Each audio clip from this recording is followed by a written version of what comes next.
Olá a todos os que ouvem o nosso pequeno canto de confidências, um pequeno espaço onde 1000 desabafos são partilhados. A minha cunhada preparou-me uma armadilha para que eu dormisse com um estranho. Eu usei o plano dela contra ela e empurrei-a para dentro do quarto. Minutos depois, a minha sogra chamou toda a família para apanhar o adultério em flagrante e assistir à melhor peça de teatro das suas vidas. Como essa peça se desenrolou, talvez eu deva começar por contar sobre o fatídico jantar de um fim de semana, não muito tempo atrás. Um jantar onde a atmosfera era tão pesada que se podia cortar a faca. A nossa moradia nos arredores de Sintra era sempre assim. Aos jantares de domingo, a família reunia-se em peso, sem faltar ninguém. Esta era uma regra não escrita que a minha sogra, Dona Amélia, estabeleceu desde o primeiro dia em que me tornei sua nora. Dizia ela que uma família deve ter respeito e hierarquia, que as tradições devem ser mantidas e que o jantar é o momento para a família se reunir, sendo proibido faltar. Eu, por meu lado, nunca tive motivos para me ausentar. Há 6 anos que sou sempre a primeira a chegar à cozinha e a última a levantar-se da mesa. Naquele dia, passei a tarde inteira a preparar um banquete com todos os pratos favoritos da família do meu marido. Um ensopado de borrego para o meu sogro, que gostava de comida tenra e fácil de comer. Um frango assado no forno com mel e alecrim para o meu marido Miguel. Uma dourada grelhada com legumes salteados para a minha cunhada Catarina, que dizia que era para manter a linha. E uma salada fria de bacalhau com grão de bico para minha sogra petiscar. Eu andava atarefada na cozinha, com as costas da camisa encharcadas de suor. Mas bastava pensar na família a desfrutar da refeição, feliz, para sentir que todo o meu esforço valia a pena. Eu costumava pensar assim, ingenuamente. Até ao dia em que percebi que, aos olhos deles, o meu esforço era apenas uma obrigação. O jantar começou. Como de costume, em silêncio. O meu sogro comia calmamente, acenando com a cabeça de vez em quando, enquanto via o telejornal na televisão de ecrã gigante. O meu marido estava de cabeça enfiada no telemóvel, comendo enquanto navegava por algo que o fazia sorrir de canto. Apenas se ouvia o tilintar dos talheres e a voz monótona do comentador desportivo. Servi um pedaço tenro de borrego no prato do meu sogro. Ele apenas acenou levemente com a cabeça, sem desviar os olhos do ecrã. Virei-me e servi a coxa do frango ao meu marido. Ele murmurou um obrigado apressado, sem parar de deslizar o dedo pelo telemóvel. A minha sogra provou um pouco da salada. Mastigou muito lentamente, franzindo a testa como um jurado rigoroso a avaliar um prato numa competição de culinária. Finalmente, pousou os talheres e pigarreou, um som que fez até o meu marido levantar a cabeça. Esta salada tem azeite a mais, Sofia. Demasiada gordura não faz bem à saúde dos mais velhos. Apressei-me a responder. Peço desculpa, devo ter me descuidado. Para a próxima terei mais atenção. Eu sabia perfeitamente que tinha temperado a salada com cuidado, exatamente ao gosto dela. Mas, em 6 anos, nunca um prato que eu cozinhasse a satisfez por completo. Se não estava salgado, estava insosso. Se não estava insosso, estava doce demais. Se não, faltava-lhe qualquer outro tempero. No início, ficava triste, tentava justificar-me, mas com o tempo percebi que o problema não era a comida, mas sim quem a cozinhava. Aos olhos dela, nada do que eu fizesse seria perfeito. Sofia, ultimamente pareces um pouco abatida. A voz estridente de Catarina, a minha cunhada, quebrou a tensão. Olhou-me de cima a baixo, com um olhar crítico. Ser arquiteta deve ser muito cansativo, porque não deixas o trabalho e ficas em casa? O Miguel sustenta-te. Para que serve uma carreira se te faz envelhecer antes do tempo? Ela disse aquilo com um sorriso radiante, como se estivesse genuinamente preocupada comigo. Mas eu sabia que por trás daquele sorriso havia um sarcasmo e uma inveja mal disfarçados. Catarina era 4 anos mais nova que eu. formada num instituto politécnico de pouca reputação, e saltava de emprego em emprego, sem nunca ficar muito tempo em lado nenhum. Ela tinha inveja de mim, eu sabia. Inveja por eu ter uma carreira estável como diretora de design. Inveja por eu ser financeiramente independente e não precisar de pedir dinheiro ao marido todos os meses, como ela. E talvez tivesse inveja porque o meu marido, apesar de fraco, sempre se mostrava carinhoso comigo à frente dos outros. Apenas sorri levemente. Obrigada pela preocupação, Catarina. O meu trabalho é exigente, mas gratificante. É sempre melhor para uma mulher ter a sua própria carreira, não achas? Fiz questão de enfatizar as palavras própria carreira. O rosto de Catarina mudou ligeiramente, mas ela recuperou rapidamente o sorriso. Virou-se para a mãe, dengosa. Mãe, vês? A Sofia tem sempre uma resposta na ponta da língua. Não consigo argumentar com ela. Dona Amélia afagou a cabeça da sua filha querida, olhando para mim com um ar subentendido. A tua cunhada é muito competente. Uma mulher que vale mais que um homem. Esta família teve a sorte de acolher uma nora tão talentosa. A frase parecia um elogio, mas eu conhecia bem a sua intenção. Ela estava a criticar-me por ser demasiado forte, por ofuscar o marido. Na sua mentalidade, uma mulher, por mais talentosa que fosse, em casa devia saber o seu lugar e estar na sombra do marido. E eu não cumpria esse papel. O meu marido, Miguel, só então pousou o telemóvel. Olhou para mim, depois para a mãe e para a irmã e forçou um sorriso para apaziguar a situação. Pronto. Pronto. Comam lá. A minha mulher ser competente só me dá prestígio, mãe. Ele falou como se me estivesse a fazer um favor. Senti o meu coração gelar. Em 6 anos, ele nunca me defendeu das indiretas da mãe e da irmã. Escolhia sempre o silêncio ou uma reconciliação superficial como esta. Tinha medo de entristecer a mãe, de ofender a irmã. Os meus sentimentos, para ele, não eram tão importantes como a paz artificial desta família. O jantar mergulhou novamente no silêncio. Comi rapidamente, desejando apenas arrumar tudo e refugiar-me no meu quarto, o único lugar nesta casa onde encontrava um pouco de paz. Mas, quando pensei que a tortura estava a chegar ao fim, Catarina falou de repente, com uma excitação invulgar. Ah, é verdade, quase me esquecia. Mais uma vez, todos os olhares se viraram para ela. Olhou para mim, com os olhos a brilhar de uma alegria estranha. Sofia, no próximo fim de semana é o teu aniversário, não é? Fiquei um pouco surpreendida. O meu próprio marido às vezes esquecia-se do meu aniversário, mas ela lembrava-se. Sim, é verdade. Então tive uma ideia. Catarina bateu palmas. No próximo fim de semana, podíamos ir todos passar uns dias a um resort na Serra da Estrela, como uma celebração antecipada do teu aniversário. Trabalhaste tanto o ano todo, mereces um descanso. A proposta de Catarina deixou-me atônita. Não só a mim, mas também o meu marido pareceu surpreendido. Uma viagem para toda a família, sugerida por ela. Era difícil de acreditar. Até agora, ela nunca tinha mostrado tanto interesse em mim. Todos os seus presentes e felicitações eram meras formalidades, muitas vezes carregadas de sarcasmo. Que ótima ideia, filha. Dona Amélia foi a primeira a apoiar. Há muito tempo que não vamos passear todos juntos. A Sofia tem trabalhado muito, faz-lhe bem ir descansar. É uma excelente ideia, sim. O meu marido juntou-se, entusiasmado. O ar puro da serra.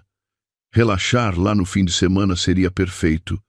Vou já reservar os quartos. Começaram a discutir animadamente a viagem, o que iriam fazer, o que comeriam, como se eu, a protagonista da festa de aniversário, não existisse. Fiquei ali sentada, a tentar esboçar um sorriso, mas um pressentimento inquietante crescia dentro de mim. Uma raposa velha que nunca deu nada a ninguém, uma doninha que vivia para me provocar com ironias. Porque estaria de repente tão generosa? Seria esta viagem apenas um presente de aniversário? Ou haveria por trás dela uma conspiração, uma armadilha, à espera que eu, ingenuamente, caísse nela? Se também estão curiosos para saber o que fiz para lidar com a conspiração da minha cunhada e como virei o jogo para humilhar toda a família do meu marido, não se esqueçam de subscrever o canal e ativar as notificações para não perderem a continuação desta história dramática. O pressentimento inquietante perseguiu-me durante toda a noite, infiltrando-se nos meus sonhos. Na manhã seguinte, a caminho do ateliê de arquitetura, não consegui conter-me e liguei a Ana, a minha única e melhor amiga. A Ana é uma advogada brilhante e extremamente perspicaz. É a única pessoa com quem posso desabafar sobre as minhas frustrações com a família do meu marido, sem medo de ser julgada. Assim que lhe contei sobre o jantar da noite anterior e a proposta inesperada de Catarina, a Ana soltou uma gargalhada do outro lado da linha. Sofia, tu és mesmo ingênua. A tua cunhada, a ser tão simpática ao ponto de te organizar uma viagem de aniversário a um resort, isso cheira-me a esturro mais do que um prato de sardinhas assadas. A voz da Ana estava carregada de sarcasmo. Eu também achei muito estranho. Suspirei, apertando o volante instintivamente. Mas tanto a minha sogra como o meu marido apoiaram com tanto entusiasmo. Se eu recusasse, seria vista como a difícil que não se integra. É precisamente por eles apoiarem com tanto entusiasmo que é ainda mais suspeito, analisou a Ana, com a voz a tornar-se séria. Pensa bem, a tua sogra alguma vez te deu valor? O teu marido está sempre do lado deles. Por que é que desta vez estariam todos de acordo por tua causa? Tem de haver uma razão que tu ainda não sabes. Tens de ter muito cuidado, Sofia. Tenho medo que esta viagem seja tudo menos um descanso.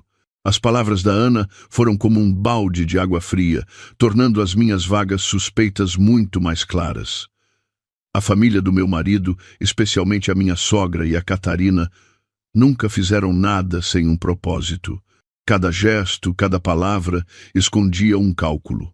Dona Amélia sempre quis controlar tudo, desde as despesas da casa até os pensamentos dos filhos. E a Catarina sempre me viu como uma rival, um espinho que precisava de ser removido. A combinação das duas só podia resultar num plano complexo. Então, o que é que eu faço agora? Perguntei, com a voz cheia de incerteza. Já não posso recusar. O meu marido já reservou tudo.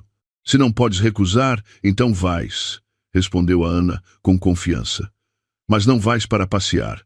Vais para assistir a uma peça de teatro. Finge que não sabes de nada. Mostra-te muito feliz e ansiosa. Quanto mais ingênua pareceres, mais descuidados eles se tornarão. Entretanto, tens de estar atenta, observar cada movimento, cada palavra da Catarina. Ela vai cometer um erro, de certeza. Recolhe tudo, e se notares algo de estranho, liga-me imediatamente. A conversa com a Ana ajudou-me a organizar os meus pensamentos. Era isso mesmo. Eu não podia esperar passivamente que a armadilha se fechasse. Tinha de ser proativa, descobrir o que eles estavam a planear. Naquela noite, voltei para casa com um estado de espírito completamente diferente. Já não sentia ansiedade ou medo, mas sim um estado de alerta máximo. Fui para a cozinha preparar o jantar. Os pratos eram os mesmos, elaborados, mas a minha mente não parava de analisar a situação. Catarina chegou à casa mais cedo que o habitual. Em vez de se enfiar no quarto a ver séries, como sempre, ficou pela cozinha, fingindo querer ajudar-me. Sofia, queres que te ajude a arranjar os legumes? Disse ela, com uma voz melosa. O resort que reservei é de 5 estrelas. Tem spa e banhos de lama. Este fim de semana vais poder relaxar à vontade. Sorri, um sorriso que tinha praticado em frente ao espelho. Muito obrigada, Catarina. Já há muito tempo que não vou passear. Ter uma cunhada tão atenciosa é uma bênção. Disse aquelas palavras de cortesia de propósito, para ver a sua reação. Catarina pareceu muito satisfeita. Enquanto arranjava os legumes, gabava-se das luxuosas comodidades do resort, de como tinha sido difícil conseguir uma reserva para o fim de semana. Quanto mais entusiasta ela se mostrava, mais eu sentia que algo estava errado. Enquanto conversávamos, o telemóvel dela vibrou. Ela olhou para o ecrã, o rosto mudou ligeiramente e apressou-se a desligar a chamada, guardando o telemóvel no bolso. Quem era? Não atendes? Perguntei, fingindo indiferença. Ah, não era ninguém de importante. Publicidade, provavelmente, respondeu ela, com a voz um pouco hesitante, mudando rapidamente de assunto. Mas eu tive tempo de ver o nome no ecrã, um nome guardado de forma muito estranha. Parceiro 401. Por que guardaria o nome de um parceiro com um número? E por que tanto secretismo? Esse pequeno detalhe não me escapou. Memorizei-o. Naquele jantar, Catarina e a minha sogra não pararam de falar sobre a viagem. Discutiram que roupa levar, onde tirar fotografias. O meu marido também participou com entusiasmo. Criaram uma atmosfera falsa de alegria e união, tentando convencer-me de que aquilo era realmente um presente para mim. Eu entrei no jogo, fingindo-me extremamente ansiosa. Mas por trás do meu sorriso, um outro plano começava a tomar forma. Depois do jantar, enquanto Catarina estava distraída a ver televisão, entrei sorrateiramente no quarto dela. Sabia que era arriscado, mas não podia esperar mais. O quarto estava uma desordem, com roupa espalhada por todo o lado. Fui rapidamente até ao seu computador portátil, que estava sobre a secretária. Para minha sorte, não tinha palavra passe. Abri o computador e fui ao histórico de navegação. Ela tinha apagado tudo, mas eu sabia como o recuperar. Minutos depois, uma lista de sites que Catarina tinha visitado apareceu. Além das lojas online e sites de streaming, um chamou-me a atenção: o site do resort para onde íamos. Catarina tinha visto e revisto a planta do hotel várias vezes, especialmente a área do quarto andar, onde ficavam as suítes VIP. E então encontrei um e-mail na pasta de rascunhos que ela ainda não tinha apagado. O assunto era confirmação do plano. O conteúdo era breve, mas suficiente para me gelar o sangue. Tudo pronto. Quarto 401. Sábado, 22 horas. Traz a mercadoria a tempo. Haverá recompensa. Tirei uma fotografia ao ecrã. O meu coração batia descontroladamente. Mercadoria. Quarto 401. Recompensa. Era claramente uma transação obscura e a mercadoria a que se referiam. Sem dúvida, era eu. Saí rapidamente do computador. Apaguei todos os vestígios e voltei para o meu quarto na ponta dos pés. O meu corpo tremia. Não de medo, mas de raiva. Eles tinham mesmo a coragem de fazer isto. Queriam transformar-me num objeto, destruir a minha honra. Cerrei os punhos. Catarina, a minha sogra, e até o meu marido fraco, estavam todos no mesmo barco. Pensavam que eu era um cordeiro fácil de manipular, mas enganaram-se. Este cordeiro não era tão dócil como eles imaginavam. Nesta peça, eu não seria apenas a atriz, seria a realizadora, e ia garantir que o final fosse uma tragédia para aqueles que a criaram. Enviei imediatamente a fotografia do e-mail para a Ana. Minutos depois, ela ligou-me, com a voz cheia de preocupação e fúria. Meu Deus, Sofia! Eles perderam toda a humanidade. Cancela essa viagem já. É demasiado perigoso. Não vou cancelar, respondi, com a voz fria como gelo. Se eu cancelar, eles vão inventar outra coisa. Desta vez, vou até ao fim. Vou fazê-los pagar pelo que fizeram. Eu sabia que, a partir daquele momento, não havia retorno. A verdadeira batalha tinha começado.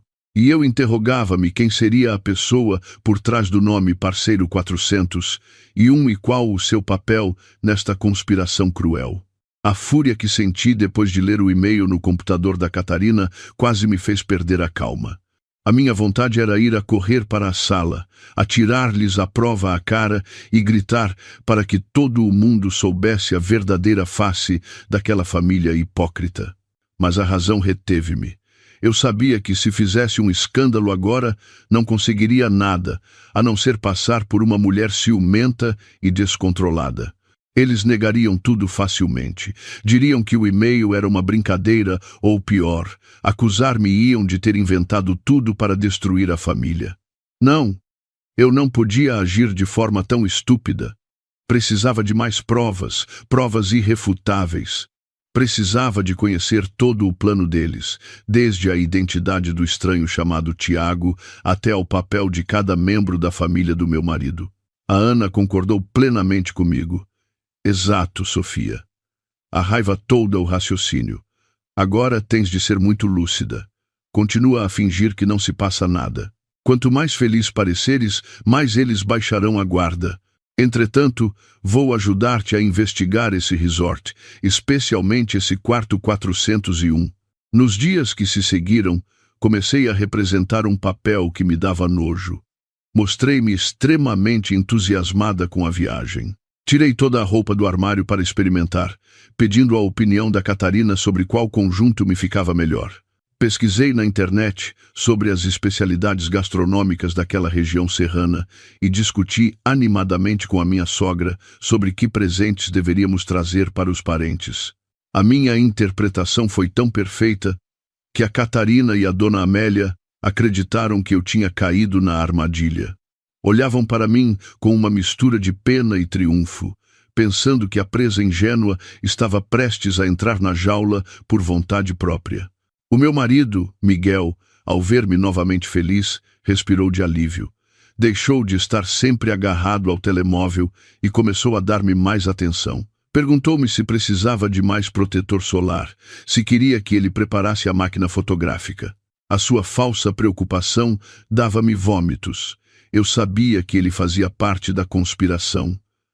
Talvez não fosse o cérebro, mas o seu silêncio e cumplicidade eram um crime imperdoável. Ele era um cobarde, disposto a sacrificar a própria mulher para agradar a mãe e a irmã. Enquanto representava o meu papel, procurava incessantemente por mais pistas. Sabia que a Catarina e a minha sogra não comunicariam apenas por e-mail. Teriam de falar, de combinar as coisas pessoalmente, e não tive de esperar muito. Uma tarde, enquanto fingia dormir a sesta no meu quarto, ouvi a dona Amélia e a Catarina a sussurrarem na sala. Espreitei pela fresta da porta. Estavam sentadas muito próximas no sofá, com as cabeças juntas, com uma expressão muito séria. Não conseguia ouvir toda a conversa, mas algumas palavras chegaram aos meus ouvidos, o suficiente para ligar os pontos. Tens de ter a certeza de que ela está mesmo bêbada, disse a dona Amélia com a voz ansiosa. Não se preocupe, mãe, respondeu a Catarina confiante. Preparei uma aguardente das mais fortes. Depois de beber aquilo, vai dormir que nem uma pedra. Já falei com o Tiago. Expliquei-lhe tudo. É só levá-la para o quarto e tirar umas fotografias. Na manhã seguinte, quando ela acordar, já estará tudo feito. Nessa altura, só lhe restará sair desta casa, cheia de vergonha. E se ela não beber, a dona Amélia ainda não estava convencida. Ponho uns comprimidos na bebida dela, disse a Catarina, com uma frieza assustadora. Já tenho tudo preparado, mãe. Não se preocupe. Este plano não pode falhar. Depois disto, aquele lugar de diretora de design que ela ocupa, vou arranjar maneira de o Miguelmo conseguir. E nesta casa, nunca mais ninguém se atreverá a olhar-me de cima. Fiquei paralisada. Então este era o objetivo final da Catarina. Ela não queria apenas destruir a minha honra, queria também roubar-me a carreira que eu construí com tanto esforço. A sua inveja e ganância transformaram-na num demônio.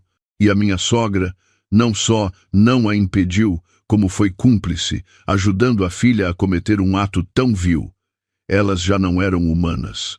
Tremendo, peguei no telemóvel e ativei a função de gravação de áudio. Tinha aprendido a lição com a Ana. Tinha de recolher provas a qualquer custo. A gravação não era muito nítida, mas era suficiente para se perceberem as frases-chave. Seria uma das minhas armas. A conversa delas terminou. Ouvi os passos da Catarina a dirigirem-se ao seu quarto. Fechei os olhos rapidamente, fingindo dormir profundamente. Segundos depois, a porta do meu quarto abriu-se devagarinho. Catarina espreitou, provavelmente para verificar se eu estava mesmo a dormir. Ao ver-me imóvel, soltou um risinho abafado e fechou a porta. Aquele sorriso assombrou-me durante toda a noite. Naquela noite, recebi uma mensagem da Ana. Sofia, descobri. O resort chama-se Hotel Palácio da Serra. É um 5 estrelas, muito conhecido. O quarto 401 é uma das melhores suítes VIP, com vista para o vale. Mas o mais importante é que pedi a um amigo que trabalha em turismo para verificar. O quarto 401 não foi reservado pelo teu marido nem pela Catarina. Foi reservado com um nome falso, João Silva, e foi pago na totalidade, em dinheiro há uma semana. João Silva, franzi a testa. O nome era-me completamente estranho. Exato, continuou a Ana por mensagem. E o meu amigo deu-me outro detalhe. O homem que se identificou como Silva, ao fazer a reserva, pediu especificamente que o quarto tivesse uma varanda com ligação ao quarto ao lado, o 403. E sabes quem reservou o 403? Quem? Perguntei, ansiosa. A tua cunhada, Catarina. Ela reservou o 403 ao mesmo tempo que o vosso quarto. De repente, tudo ficou claro. O plano delas tinha sido calculado ao mais ínfimo detalhe. Catarina reservou o quarto 403, ao lado do quarto 401 do estranho, com varandas comunicantes. Isso significava que eles poderiam mover-se facilmente entre os quartos, sem passar pelo corredor, sem deixar rastro nas câmaras de segurança. Prepararam o caminho perfeito para executar o plano e também uma rota de fuga. Há mais alguma coisa, Ana? Perguntei. Sim, respondeu ela. Enviei a fotografia do contacto, parceiro 401 a um amigo meu que é polícia. Ele disse que vai tentar verificar se há alguma informação sobre esse número de telemóvel, mas pode demorar algum tempo. Muito obrigada, Ana, escrevi de volta, com o coração a transbordar de gratidão. Sem a Ana, eu estaria sozinha, perdida neste emaranhado. Quanto mais investigava, mais percebia a crueldade e a sofisticação do plano da minha sogra e da Catarina. Elas não queriam apenas prejudicar-me, queriam encurralar-me, sem me deixar qualquer escapatória. Mas elas subestimaram-me. Eu não era uma ovelha pronta para o matadouro. Era uma loba ferida à espera pacientemente do momento certo para contra-atacar. E esse momento estava a aproximar-se. Comecei a traçar o meu próprio plano. Eu não precisava apenas de provas. Precisava de um plano perfeito para virar o jogo, para transformar a armadilha delas na sua própria sepultura. Olhei para o calendário na parede. Faltavam apenas 2 dias para a viagem fatídica. 2 dias para me preparar para a maior peça de teatro da minha vida. E perguntei-me quem era, afinal, o estranho chamado Tiago e por que é que ele concordou em participar neste jogo sujo. Os 2 dias que antecederam a viagem passaram numa tensão extrema. Por fora, eu continuava a ser a esposa e cunhada entusiasmada, a preparar-se para as suas férias de aniversário. Fui às compras com a Catarina, escolhi alguns vestidos novos. Fiz questão de escolher uns modelos um pouco mais ousados para reforçar a ideia de que estava ansiosa por uma escapadela romântica. Catarina olhou para os vestidos que eu escolhi e os seus olhos brilharam com um raio de triunfo. Ela pensava que eu estava a caminhar de livre vontade para a armadilha, a preparar-me para ser a vítima na sua peça. Mal sabia ela que cada ato meu era, agora, parte do meu plano de contra-ataque. Por trás da minha falsa excitação, eu e a Ana trabalhávamos a todo o vapor. Estávamos numa corrida contra o tempo para encontrar a última e mais importante peça do puzzle, a identidade e a motivação do estranho Tiago.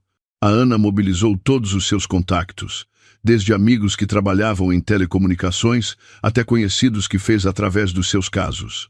Finalmente, na sexta-feira à noite, apenas um dia antes da partida, a Ana ligou-me, com a voz urgente. Sofia, descobri. Aquele parceiro 401. O nome verdadeiro dele é Tiago Antunes. Tiago, tens alguma informação sobre ele? Perguntei, com o coração a acelerar. Tenho, e não vais acreditar. A voz da Ana estava cheia de sarcasmo.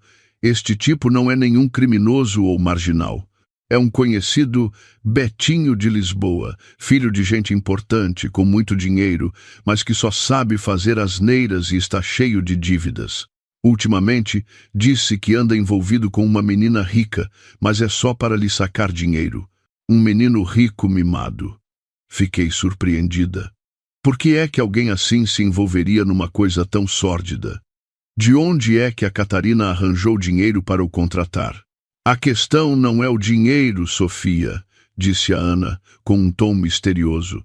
Pedi para investigarem mais a fundo e descobri algo chocante. Sabes quem é a menina rica com quem o Tiago anda? Quem? A tua cunhada. A Catarina. O meu mundo desabou. O Tiago não era um contratado, ele era o namorado da Catarina. O namorado secreto que ela escondeu de toda a família. Todas as peças soltas do puzzle juntaram-se subitamente para formar uma imagem completa, uma imagem nojenta e cruel. Deixei-me cair na cadeira com a cabeça a andar à roda. Então era isso. A Catarina não contratou o Tiago, ela estava a usá-lo. Usou os sentimentos dele para o manipular, transformando-o numa ferramenta no seu plano para me destruir. Mas por quê?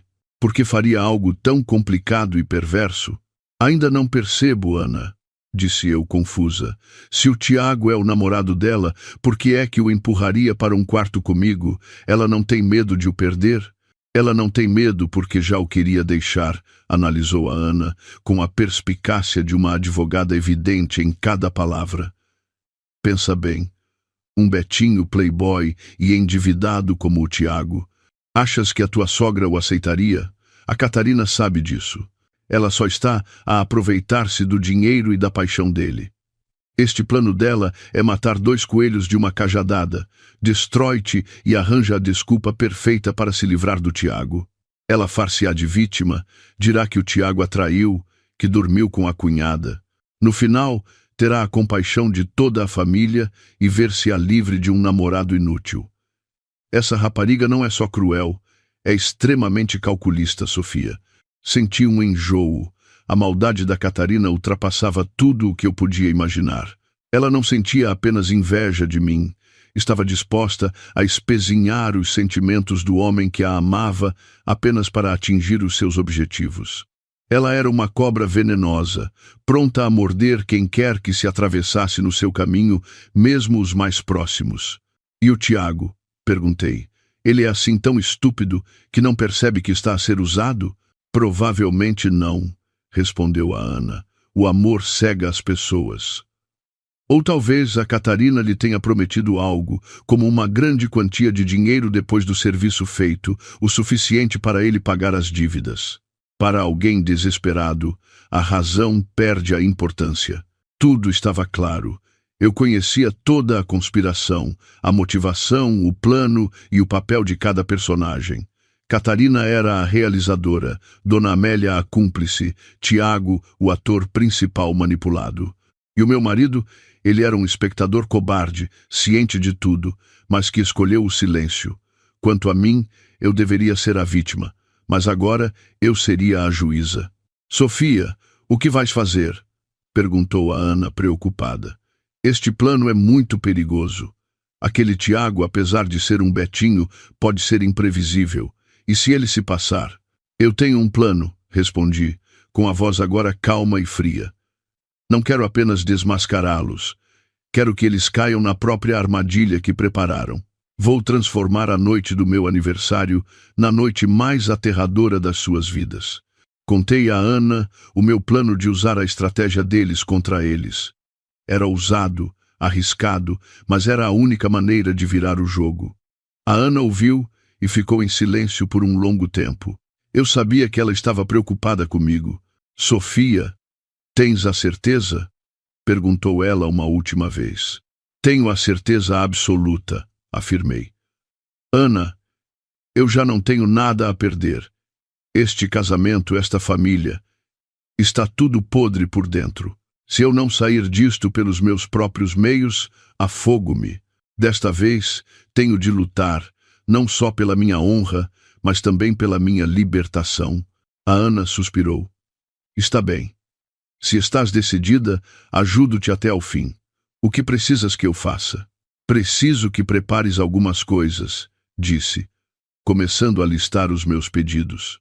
Precisava de um gravador de áudio em miniatura, um telemóvel descartável, com um cartão SIM pré-pago e, o mais importante, precisava que a Ana estivesse perto do resort naquela noite, pronta para agir ao meu sinal.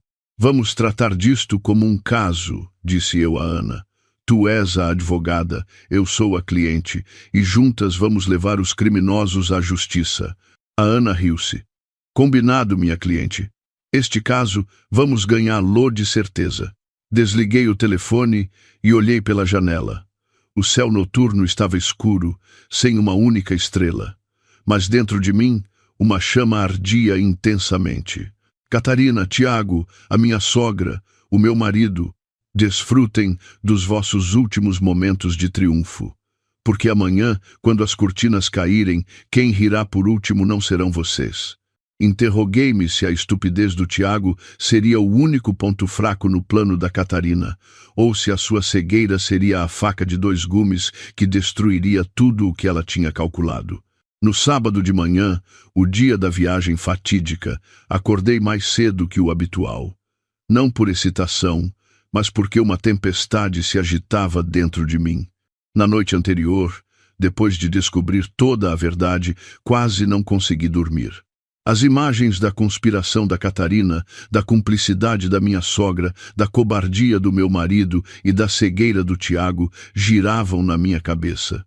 Mas, com os primeiros raios de sol, todas essas emoções caóticas foram substituídas por uma calma estranha. Hoje, eu não era mais a Sofia, a esposa submissa, a nora paciente. Hoje, eu era uma atriz, a preparar-se para o papel mais importante da sua vida. Escolhi um vestido de linho branco, imaculado, e fiz uma maquilhagem leve que realçava um ar de inocência e pureza. Queria que a minha imagem, aos olhos deles, fosse perfeita, a de um cordeiro a caminhar alegremente para o matadouro. Quanto mais assim fosse, mais descuidados eles se tornariam, mais facilmente cairiam na armadilha que eu lhes preparara. Quando desci para a sala, a família do meu marido já me esperava. Catarina usava um vestido vermelho vivo e maquilhagem carregada, com os olhos a brilhar de confiança e triunfo.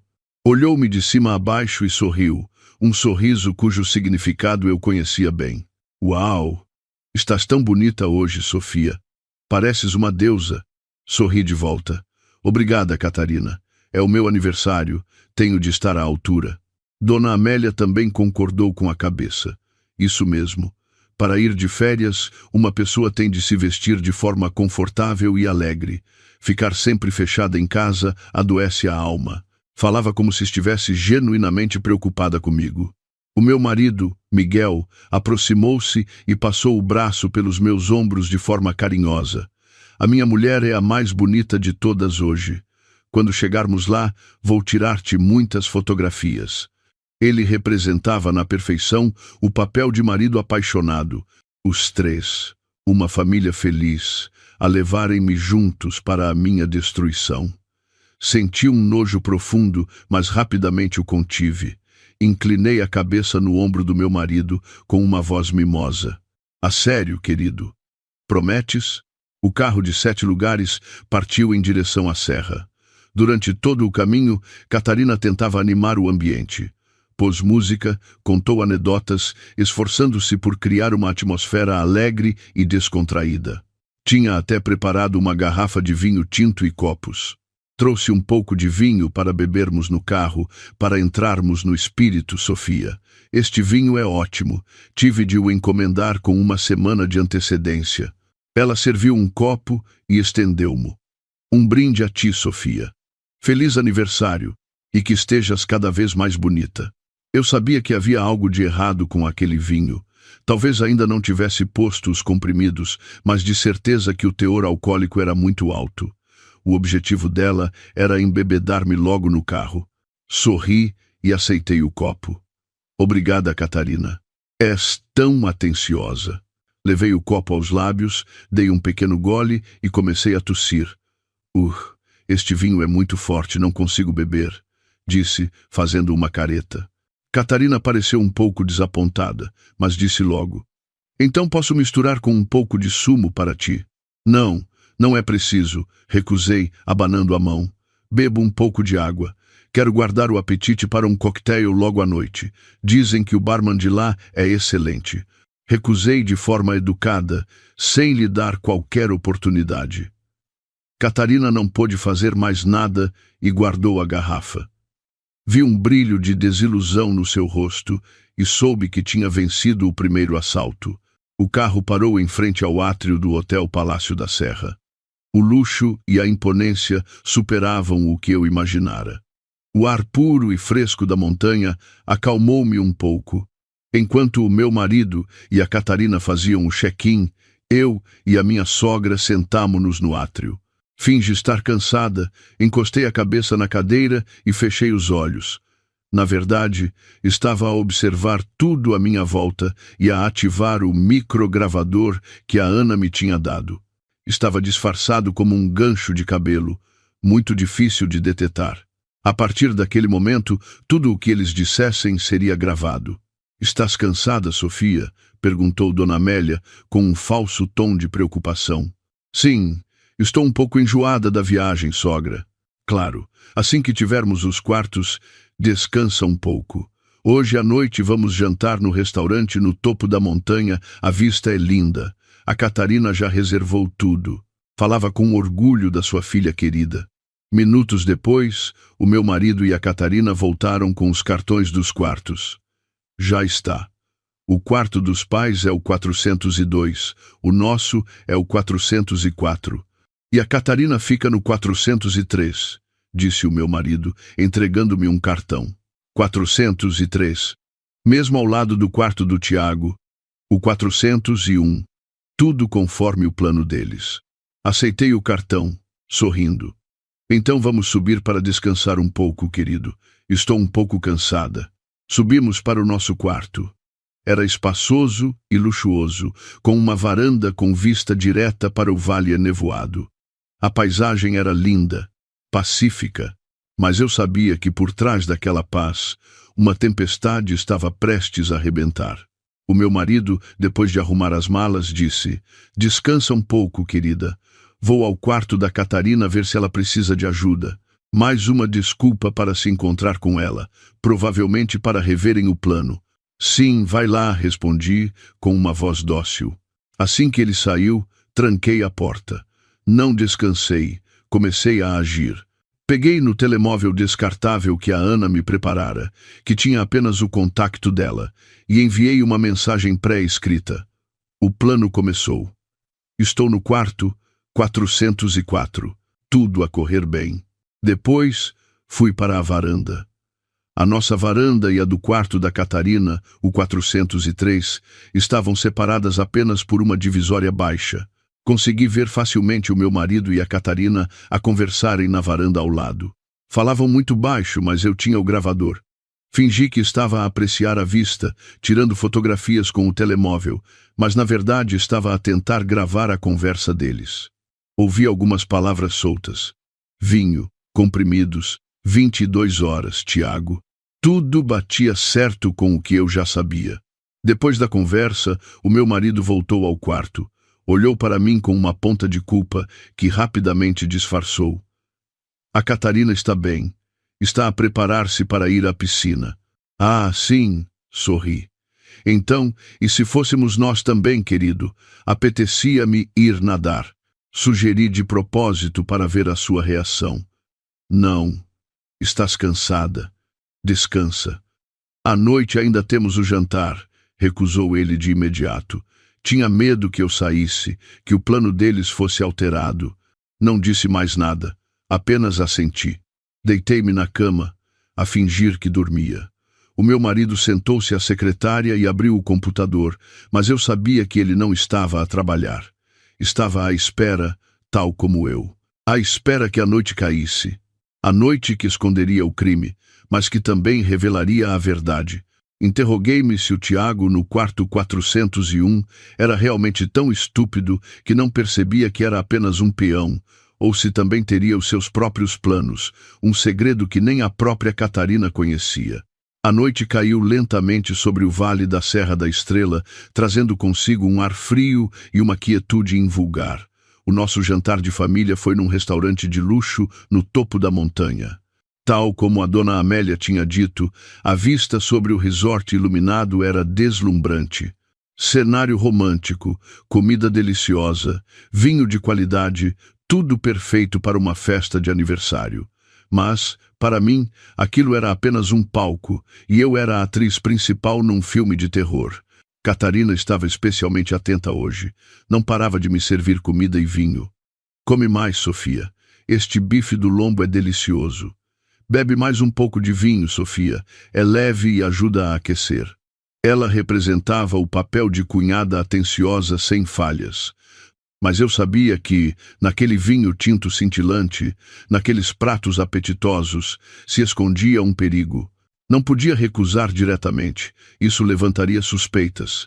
Tinha de encontrar uma maneira mais subtil. Obrigada, Catarina. Sorri, aceitando o copo de vinho. Mas desde a tarde que me sinto um pouco indisposta. Acho que o clima da serra não me está a fazer bem. O médico avisou-me para não consumir álcool por estes dias. Peço desculpa. Inventei uma desculpa perfeitamente plausível. Sabia que Catarina não se atreveria a forçar-me a beber se eu mencionasse a minha saúde. E, como esperado, ela ficou um pouco atrapalhada, mas rapidamente disse: "Ah, é? Nesse caso não bebas. A saúde é o mais importante. Vou pedir um sumo de fruta para ti? Sim, pode ser um sumo de laranja, por favor." Eu sabia que, mesmo no sumo, ela podia colocar os comprimidos, mas eu estava preparada. Antes da viagem, a Ana tinha me dado uns comprimidos de desintoxicação e um pó incolor e inodoro que neutralizava alguns tipos de soníferos comuns. Eu tinha-o escondido num frasco de gotas para os olhos vazio, muito fácil de usar. Enquanto Catarina chamava o empregado, fingi que estava a ver algo no telemóvel, mas, na verdade, estava a usar a mão como escudo para deitar rapidamente algumas gotas do pó no meu copo de água. O sumo de laranja chegou.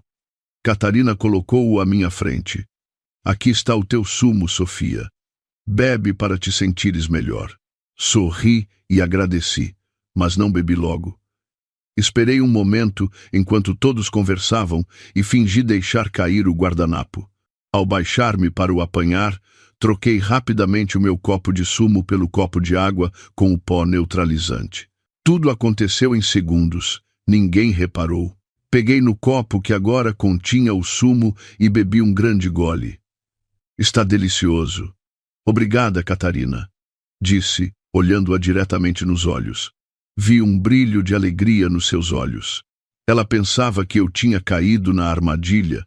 O jantar terminou e voltamos para os quartos.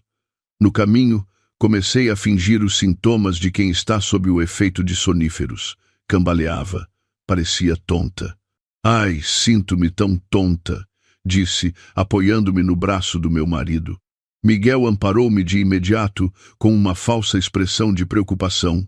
"O que se passa, querida? Estás muito cansada?" "Acho que sim. Quero ir já para o quarto descansar", disse eu, com a voz fraca. Catarina, que caminhava ao nosso lado, olhou para mim, com um sorriso subtil que tentava esconder. "Deixa que eu ajudo a Sofia a ir para o quarto", disse ela, mostrando-se solícita. À porta do quarto 404, eu estava praticamente a desmaiar. Apoiei-me completamente em Catarina, com os olhos fechados. Meu Deus, ela adormeceu. Temos de abrir a porta e metê-la lá dentro depressa. Catarina pegou rapidamente no cartão do meu bolso, passou na porta e esta abriu-se. Nesse preciso momento, abri os olhos de repente e agarrei o braço de Catarina. "Catarina", disse eu, com a voz ofegante. Deixei o meu óleo de hortelã-pimenta na casa de banho do teu quarto, o 403. Estou com uma dor de barriga horrível. Vai lá buscar, por favor. O meu plano começou. Sabia que Catarina não recusaria. Aos olhos dela, eu era uma presa fácil, já na armadilha. Ela precisava de me levar rapidamente para o quarto para concluir o plano. Está bem, espera um pouco, respondeu Catarina, sem qualquer suspeita. Ela tirou o cartão do seu quarto, o 403, para abrir a porta, mas eu agarrei-lhe a mão com força. Não é esse quarto, disse eu, apontando para o quarto 401. Lembro-me. Enganei-me. É o quarto ao lado, aquele com o vaso de buganvílias. Eu tinha observado bem. O quarto 401, do Tiago, tinha um grande vaso de buganvílias à porta.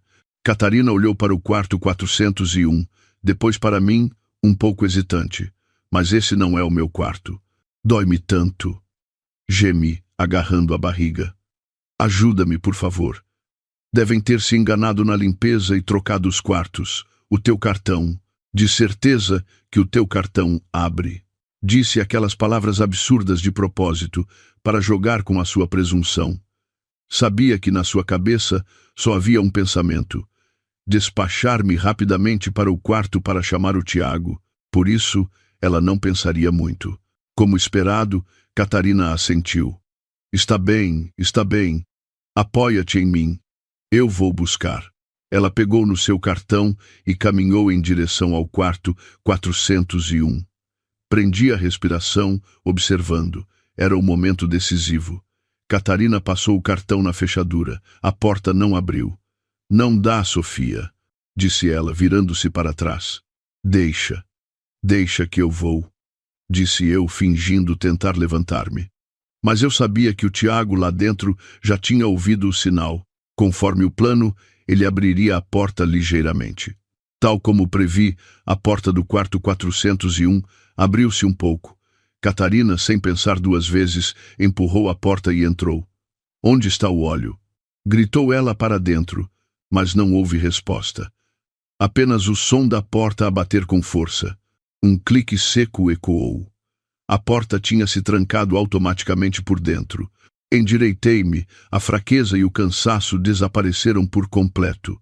O meu marido e a minha sogra ainda estavam lá embaixo, a rir e a conversar, sem saberem o que estava prestes a acontecer. Olhei fixamente para a porta fechada do quarto 401. Lá dentro, a verdadeira peça de teatro estava apenas a começar. Catarina tinha entrado, por vontade própria, na armadilha que preparara para mim. Sorri, um sorriso gélido. A minha peça ainda não tinha acabado. O melhor ato ainda estava para vir. Eu sabia que o Tiago não era completamente estúpido. Ele concordou em ajudar-me, não só porque lhe prometi uma quantia de dinheiro muito maior do que a da Catarina, mas também por outra razão, um segredo que eu só descobrira à última da hora. Um segredo relacionado com o passado dele e da Catarina. Um segredo que tornaria a peça desta noite ainda mais dramática. Interroguei-me se a Catarina sabia que o homem que ela estava a usar era quem melhor conhecia a sua verdadeira face, e que ele esperava por esta oportunidade há muito tempo. Desci, deixando o meu marido de olhos arregalados de horror. Miguel ficou paralisado, o seu rosto a passar de surpresa e choque para puro pânico. Gaguejou, sem conseguir formar uma frase. Tu estás bem? Sofia, como? E a Catarina? O que é que ela está a fazer ali dentro com quem? O seu tom trêmulo, a sua expressão de pânico de um cúmplice apanhado em flagrante, apenas me provocaram desprezo. Até aquele momento, ele ainda fingia não saber de nada. Com quem? Soltei uma gargalhada. Não é o tal parceiro 401 que a tua mãe e a tua irmãzinha se deram ao trabalho de preparar para me receber, porque estás tão surpreendido agora? Cada palavra minha era como uma faca a perfurar a sua hipocrisia. O seu rosto ficou pálido e o suor começou a brotar-lhe na testa. Eu não percebo o que estás a dizer. Não precisas de perceber, interrompi, com a voz fria como gelo. Só precisas de ficar aqui e esperar para ver o espetáculo. A peça que a tua família encenou com tanto cuidado, só que hoje o protagonista foi alterado. Dito isto, virei-lhe as costas e caminhei calmamente em direção ao elevador, deixando-o petrificado no meio do corredor vazio. Sabia que a sua mente estava um caos. Ele não entendia como eu sabia de tudo, não entendia por que é que a Catarina estava naquele quarto e muito menos entendia a minha calma. Mas eu não tinha tempo para lhe dar explicações. A minha peça ainda tinha cenas mais importantes. Desci até ao átrio principal do hotel. O ambiente ainda estava animado com música suave e o som de conversas e risos. Fui direta à recepção, com uma expressão de extrema preocupação e pânico. Menina, viu a minha irmã, por favor? Perguntei à recepcionista, com a voz a tremer. O nome dela é Catarina. Está a usar um vestido vermelho. Ela disse que ia à casa de banho e eu esperei. Mas ela não voltou. O telemóvel está desligado. Estou tão preocupada. A funcionária olhou para mim, embaraçada. Minha senhora, com tanta gente no hotel, é difícil reparar em toda a gente. Já tentou procurar na zona da piscina ou no bar? Já procurei em todo o lado e não a encontro, disse, com a voz a soar como se estivesse prestes a chorar. Ela não aguenta muito bem o álcool. Bebeu um pouco de vinho ao jantar e tenho medo que se tenha embebedado e perdido por aí. Podia mandar alguém procurar. Lá, por favor. Representei na perfeição o papel de cunhada preocupada. A minha expressão de pânico e a voz trêmula convenceram completamente a funcionária. Ela pegou rapidamente no rádio e chamou a segurança. Atenção, segurança. Uma hóspede reportou o desaparecimento da irmã.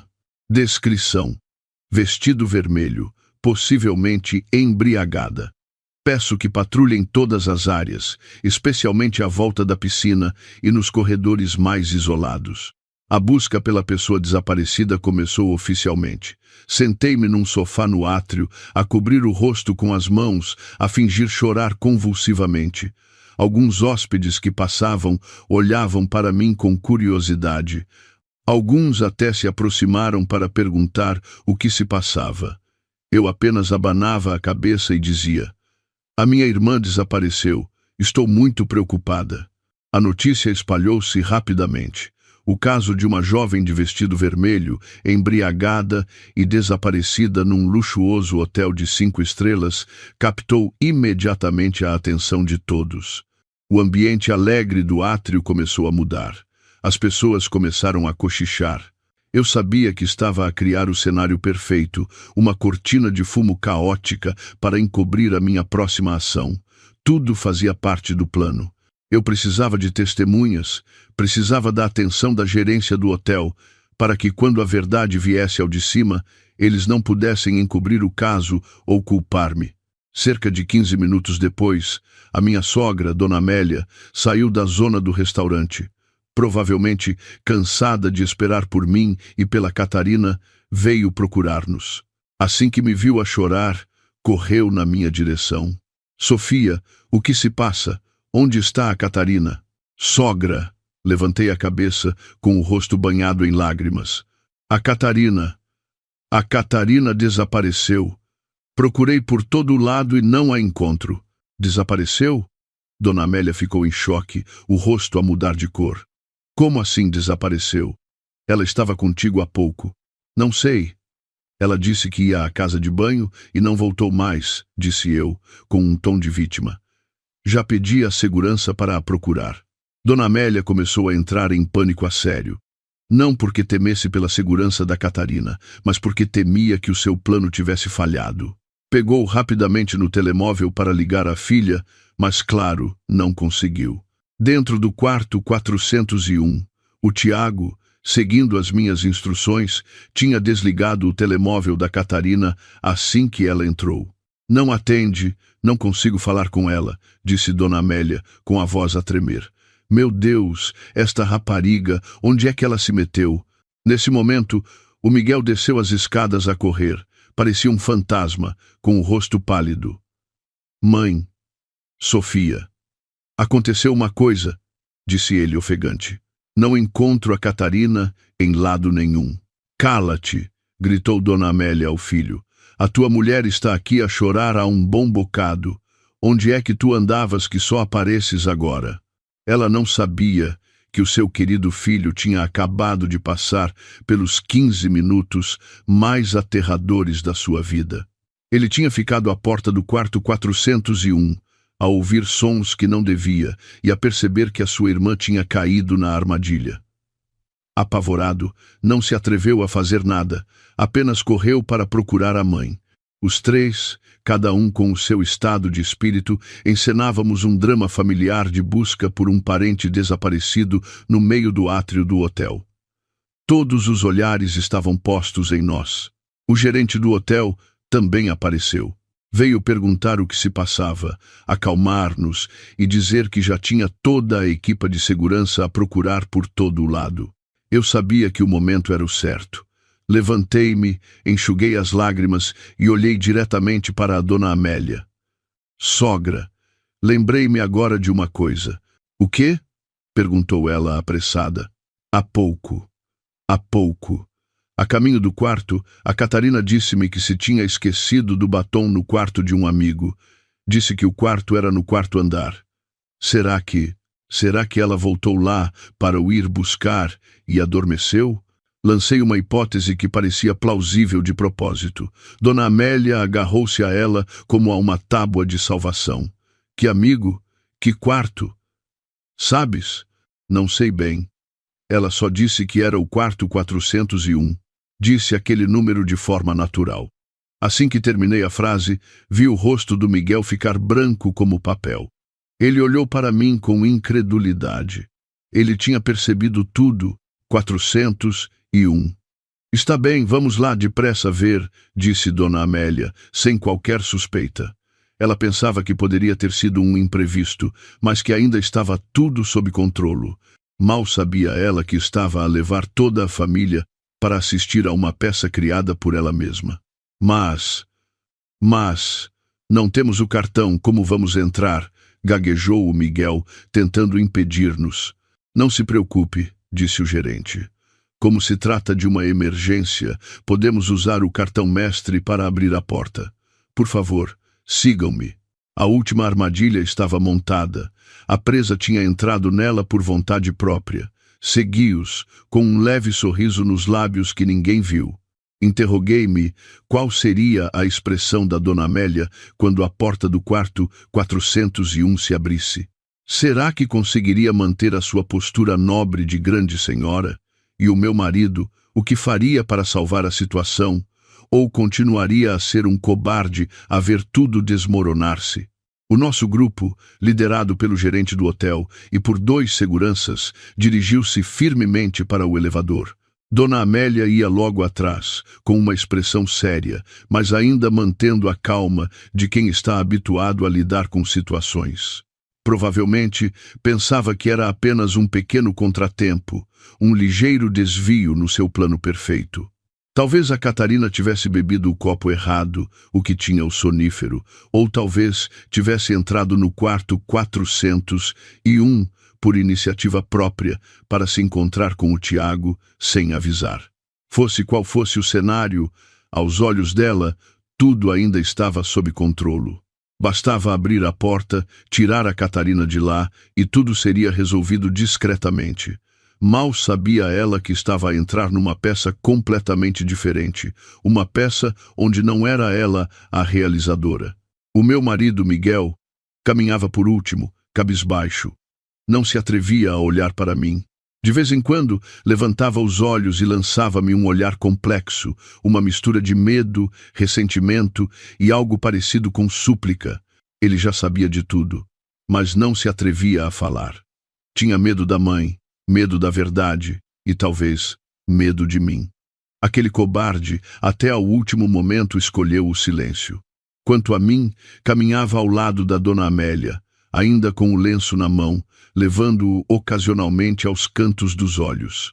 Representava o papel de nora dedicada, extremamente preocupada com a cunhada desaparecida. A minha expressão de dor era tão perfeita que ninguém podia suspeitar. O elevador parou no quarto andar. O corredor longo e silencioso, com a sua alcatifa vermelha de luxo e a luz amarela e quente, criava sombras longas de nós na parede. A atmosfera tornou-se tensa, sufocante. Paramos em frente à porta do quarto 401. O quarto com o vaso de buganvílias vibrantes, que agora parecia a porta do inferno, à espera para engolir os pecadores. O gerente virou-se para a dona Amélia para uma última confirmação. Minha senhora, tenha certeza de que a irmã da senhora Sofia está aqui dentro? Abra a porta, respondeu a dona Amélia com firmeza. A minha filha Catarina é um pouco leviana. Talvez tenha vindo aqui ter com um amigo e adormeceu. Abra a porta e veremos. Ela continuava confiante. O gerente assentiu e tirou um cartão mestre preto. Encostou-o à fechadura. Ouviu-se um bip seco e a porta entreabriu-se. Mas, antes que o gerente pudesse empurrar a porta, dona Amélia afastou-o e entrou de rompante.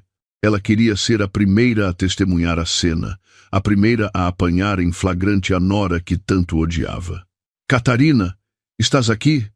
Estás aí dentro? Gritou ela, mas não houve resposta. O quarto estava escuro, apenas com a luz do corredor a entrar. Dona Amélia procurou às apalpadelas o interruptor. Eu e o Miguel entramos logo a seguir. E então a luz do quarto acendeu-se. Todos nós, incluindo os 2 seguranças e o gerente, ficamos petrificados com a cena. O quarto não tinha sinais de festa, nem álcool, nem música. Estava tudo arrumado e impecável. Na grande cama branca estavam 2 pessoas deitadas, mas não era eu com um estranho. A mulher na cama, com o cabelo despenteado e a roupa amarrotada, era a Catarina, e o homem ao lado dela, a abraçá-la, era ninguém menos que Tiago Antunes. O Tiago já estava acordado. Sentou-se na cama com ar de quem acabou de acordar, mas com um olhar desafiador. Olhou para nós e sorriu de canto, um sorriso cheio de sarcasmo. Oh, que multidão! Vieram para a festa? Disse ele, com um tom de gozo. Dona Amélia ficou como uma estátua, de olhos arregalados e boca aberta, incapaz de dizer uma palavra. Apontou para a Catarina, depois para o Tiago, o corpo todo a tremer. Tu, vocês, os 2.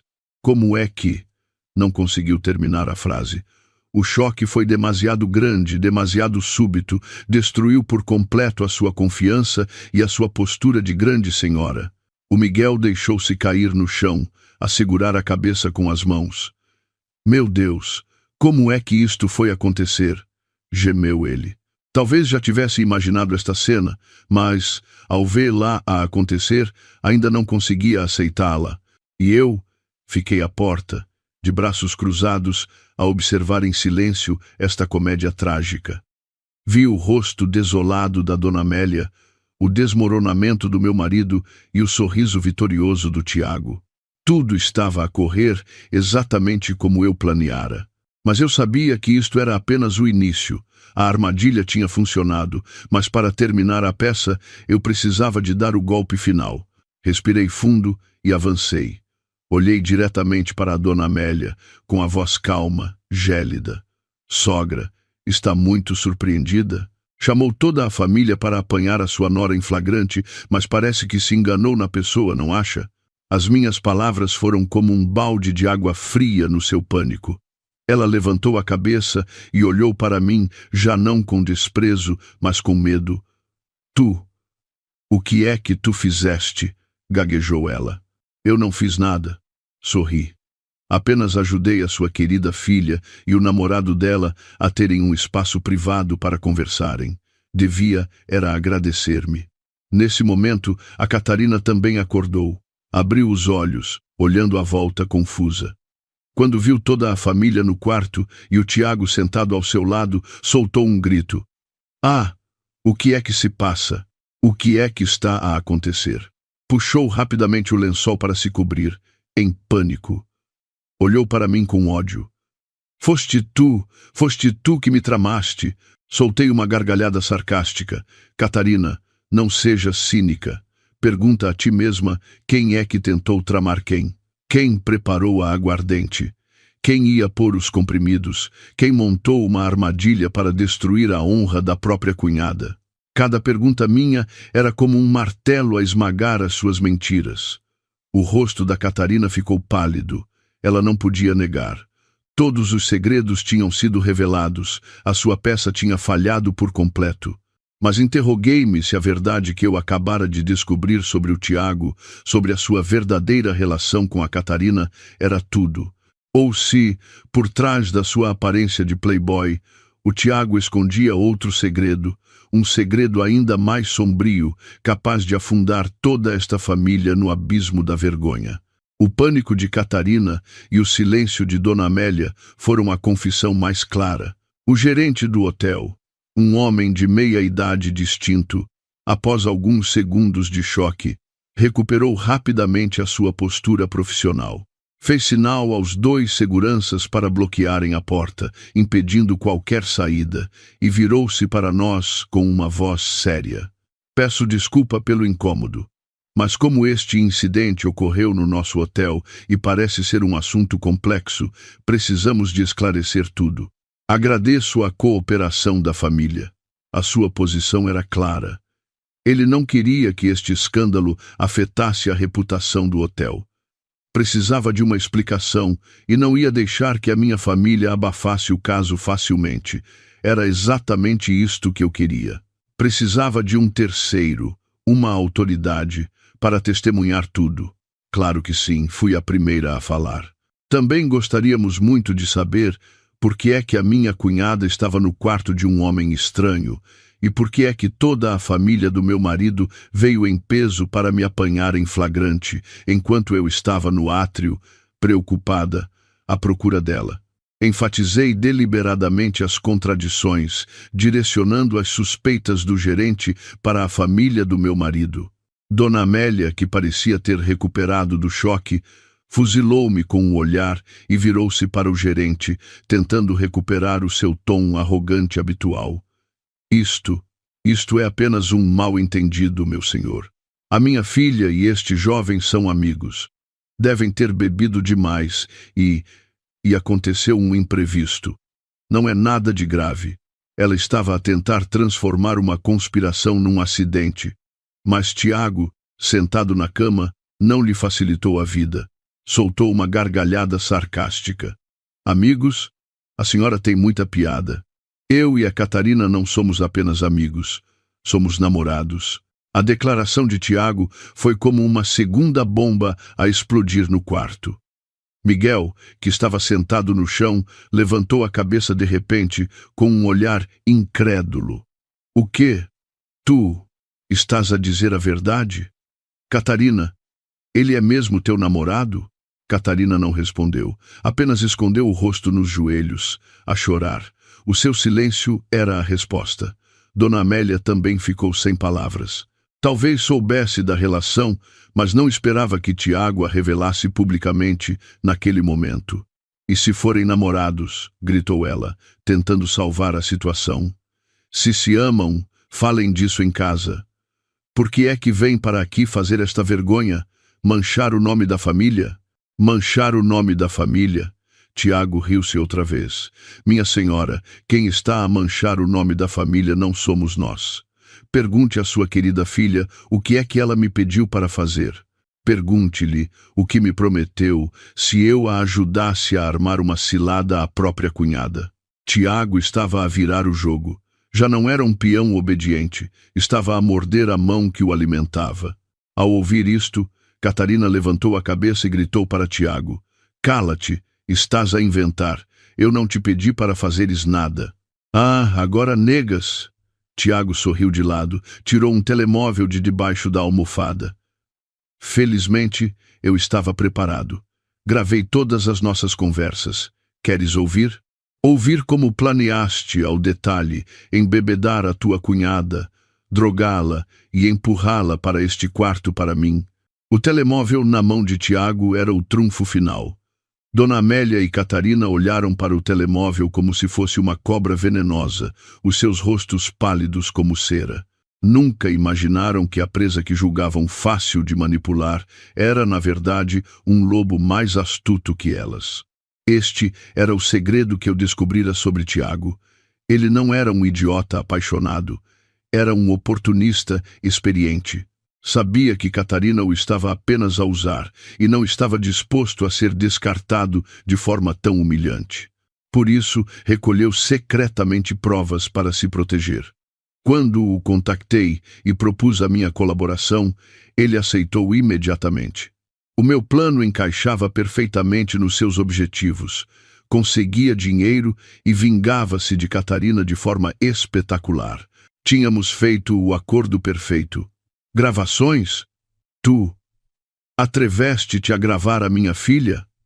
Dona Amélia avançou na direção de Tiago, tentando arrancar-lhe o telemóvel, mas os dois seguranças impediram-na. Minha senhora, por favor, mantenha a calma, disse o gerente com firmeza. Senhor Tiago, pode, por favor, mostrar-nos essa gravação? Precisamos de saber a verdade. Tiago assentiu. Clicou num ficheiro de áudio. O quarto ficou em silêncio absoluto. A voz estridente e cruel de Catarina ecoou, clara e distinta. Não te preocupes, já preparei os comprimidos. Basta ela beber e vai dormir que nem uma pedra. Nessa altura, só precisas de entrar no quarto, despila e tirar umas fotografias bem íntimas.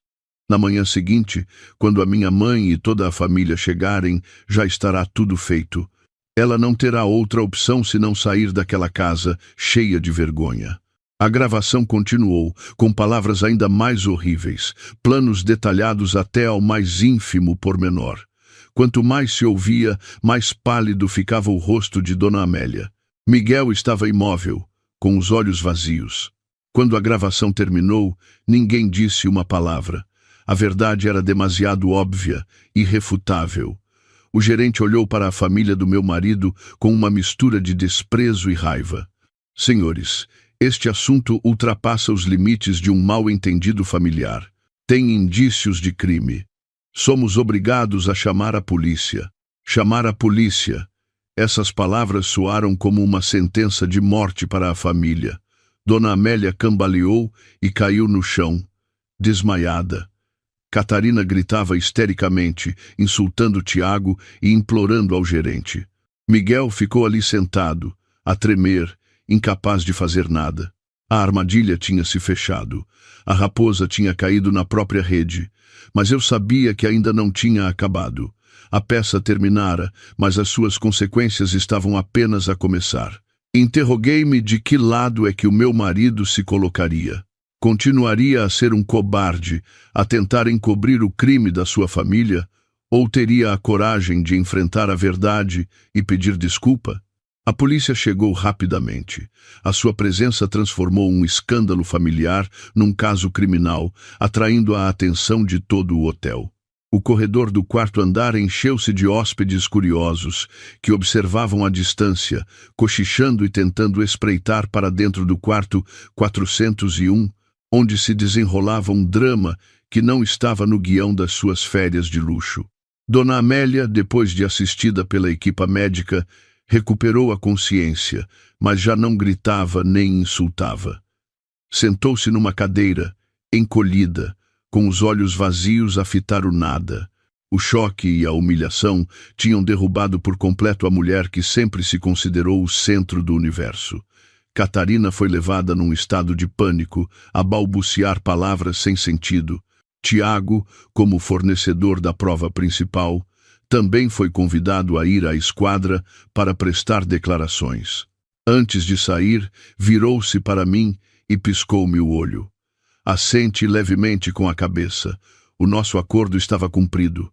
Eu e o meu marido também fomos chamados à esquadra para relatar os acontecimentos. Durante todo o caminho não trocamos uma única palavra. Miguel sentou-se ao meu lado, hirto como uma estátua. Não chorava, não falava, apenas olhava em frente. Não sei o que ele estava a pensar. Talvez sentisse remorsos, vergonha, ou talvez me odiasse por ter destruído tudo. Mas, o que quer que ele pensasse, já não me importava. Na esquadra, contei toda a história de forma clara e lógica, desde o jantar fatídico até ao meu plano de contra-ataque. Entreguei-lhes a gravação da conversa entre Dona Amélia e Catarina e as mensagens que a Ana me ajudou a recolher. Todas as provas eram contra eles. Quando interrogaram o Miguel, ele apenas baixou a cabeça e admitiu. Admitiu que sabia do plano da mãe e da irmã, mas que, por medo e para não criar conflitos familiares, escolheu o silêncio. Admitiu também que a atenção e o carinho que me dedicara nos últimos dias faziam parte da encenação. Medo, o inspetor, um homem de meia idade com um rosto severo, olhou para ele com desprezo. Tinha medo da sua mãe e da sua irmã, mas não teve medo de magoar a mulher com quem partilhou a vida durante 6 anos? Não percebe que o seu silêncio, a sua cumplicidade, também é um crime? Miguel não respondeu, apenas deixou a cabeça cair sobre a mesa, os ombros a tremer. Foi a primeira vez que o vi chorar. Mas aquelas lágrimas tardias já não significavam nada para mim. Fomos autorizados a sair depois de concluídos os procedimentos. Já era tarde. O hotel estava mergulhado no silêncio, mas eu sabia que, a partir do dia seguinte, a história da minha família seria o tema de conversa mais quente. Voltamos para o quarto 404, o quarto que deveria ter sido o palco da minha tragédia, e que agora parecia frio e estranho. Sofia, começou Miguel, com a voz rouca. Não digas nada, interrompi. Não quero ouvir. Estou exausta. Fui para a casa de banho e abri a água com força, tentando lavar toda a sujidade daquele dia. Quando saí, o Miguel continuava sentado na beira da cama, na mesma posição. Levantou a cabeça e olhou para mim, com os olhos vermelhos. Desculpa, disse ele. Sei que agora não adianta de nada, mas peço-te desculpa. A sério. Eu errei. Errei desde o início. Fui demasiado cobarde, demasiado fraco. Não mereci o teu amor. É verdade, respondi, sem emoção. Não mereceste. Tirei da mala uma folha de papel dobrada e coloquei-a sobre a mesa. Estes são os papéis do divórcio. Já os assinei. Lê e assina. Não quero um único cêntimo dos nossos bens comuns. A casa, o carro, podes ficar com tudo. Só quero a minha liberdade. Miguel olhou para os papéis do divórcio, depois para mim, com uma expressão de dor e desespero. Sofia, não me podes dar uma oportunidade? Uma última oportunidade para eu emendar os meus erros. Oportunidade? Ri, um riso mais amargo que as lágrimas. Nos últimos 6 anos, quantas oportunidades te dei? Sempre que a tua mãe e a tua irmã me criticavam, eu olhava para ti, na esperança de que me defendesses. Mas o que fizeste tu? Ficaste em silêncio. Sempre que me sentia cansada, sozinha na minha própria casa, desejava ter um ombro para me apoiar. Mas onde estavas tu? Ocupado com as tuas saídas, ocupado em ser um filho exemplar, um bom irmão. Alguma vez me deste uma oportunidade? O meu amor, a minha confiança, foste tu que os mataste. Que oportunidade queres agora? Cada palavra minha era como um punhal no seu coração. Ele não conseguiu refutar. Ficou ali sentado, com as lágrimas a escorrerem-lhe pelo rosto. Já não sentia satisfação, apenas um vazio imenso. Aquele casamento tinha mesmo acabado. Naquela noite, dormimos em quartos separados. Deitada naquela cama estranha, olhei pela janela. O céu noturno da serra estava limpo e cheio de estrelas. Dei-me conta de que, há muito tempo, não tinha um momento de paz para contemplar o céu assim. Andara demasiado ocupada a ser uma boa esposa, uma nora exemplar, ao ponto de me esquecer de mim mesma. Talvez isto fosse uma libertação. Uma libertação dolorosa, mas necessária. Na manhã seguinte acordei e fiz as malas. Miguel não disse nada, apenas me observou em silêncio. Quando eu estava a arrastar a mala para a porta, ele finalmente falou. Para onde vais? Vou para a minha casa, respondi, sem me virar. Que casa? A casa dos meus pais. O lugar a que realmente pertenço. Abri a porta e saí. A luz brilhante da manhã ofuscou-me.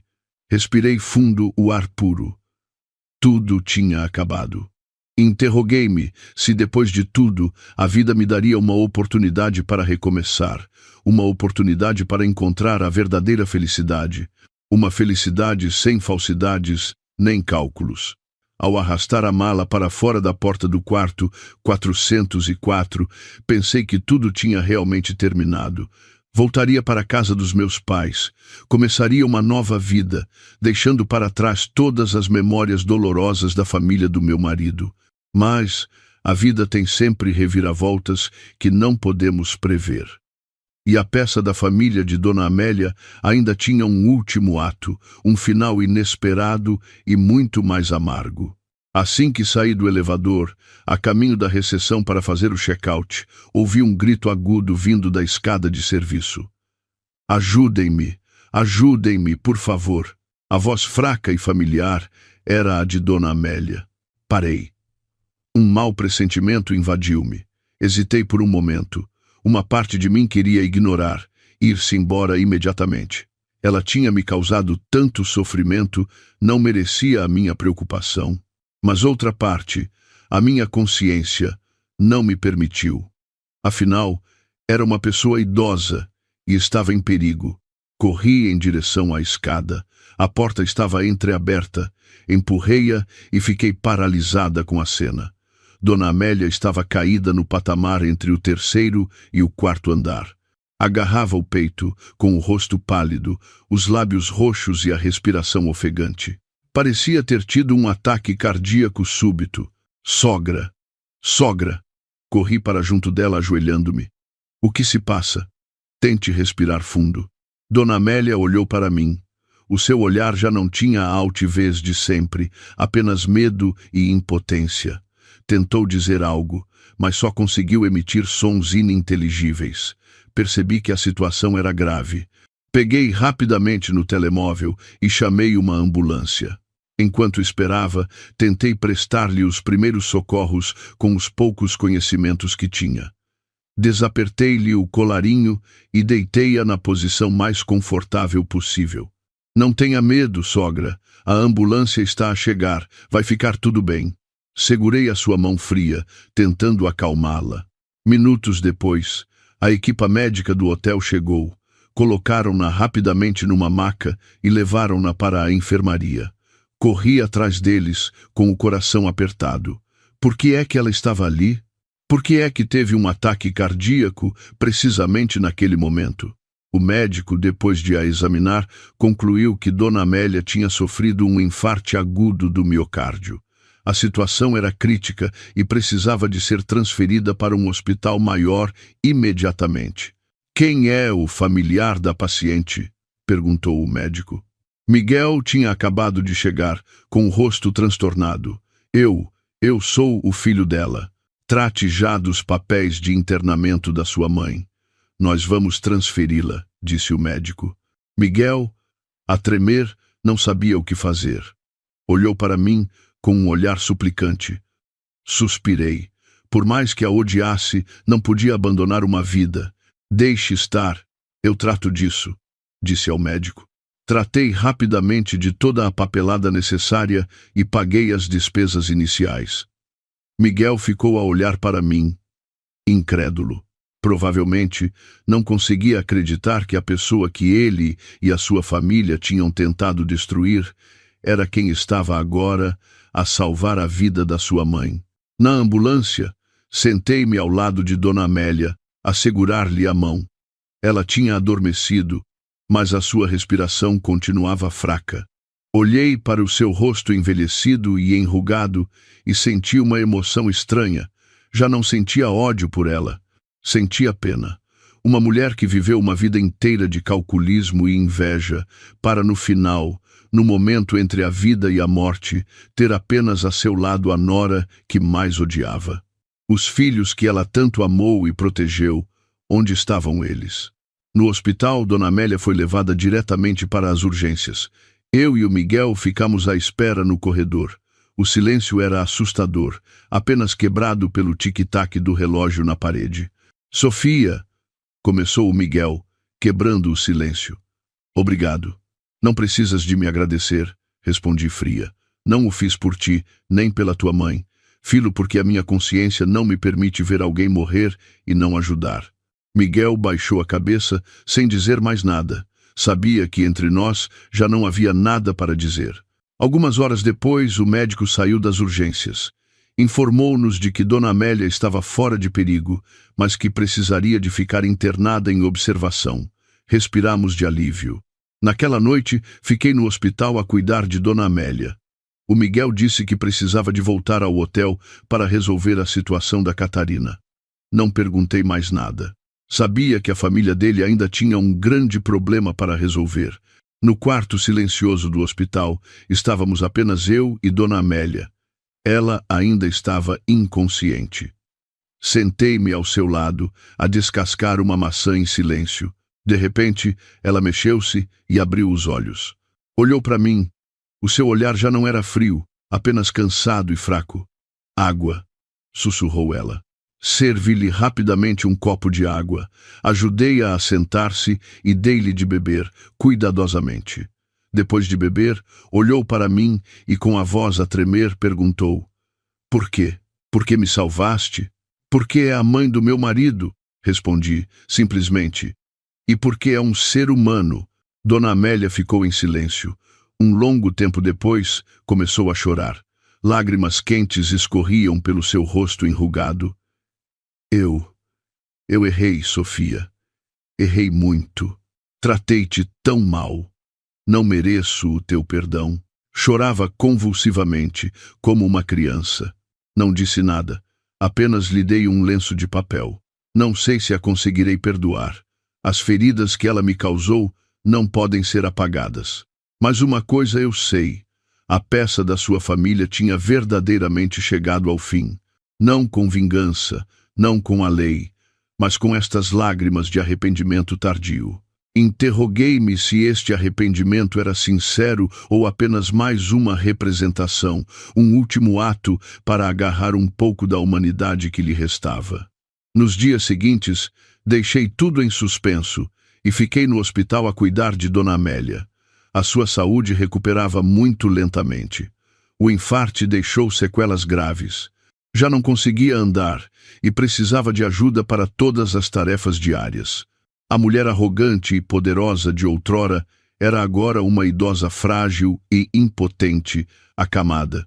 Miguel visitava-a ocasionalmente, mas ficava apenas um pouco à porta e saía apressado. Andava ocupado a tentar resolver o problema de Catarina. O caso dela foi a tribunal sob a acusação de difamação. Embora talvez não fosse presa, uma condenação criminal seria suficiente para arruinar o seu futuro.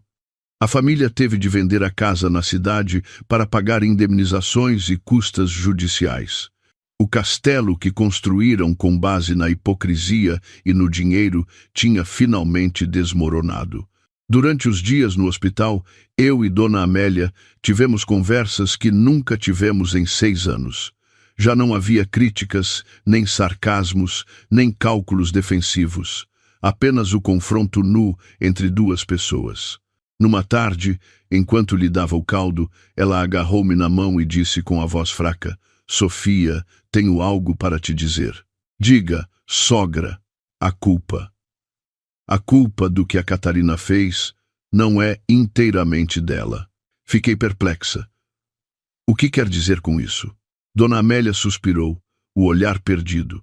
Ela tinha inveja de ti, é verdade. Mas quem lhe meteu essas ideias maldosas na cabeça? Fui eu. Começou a contar.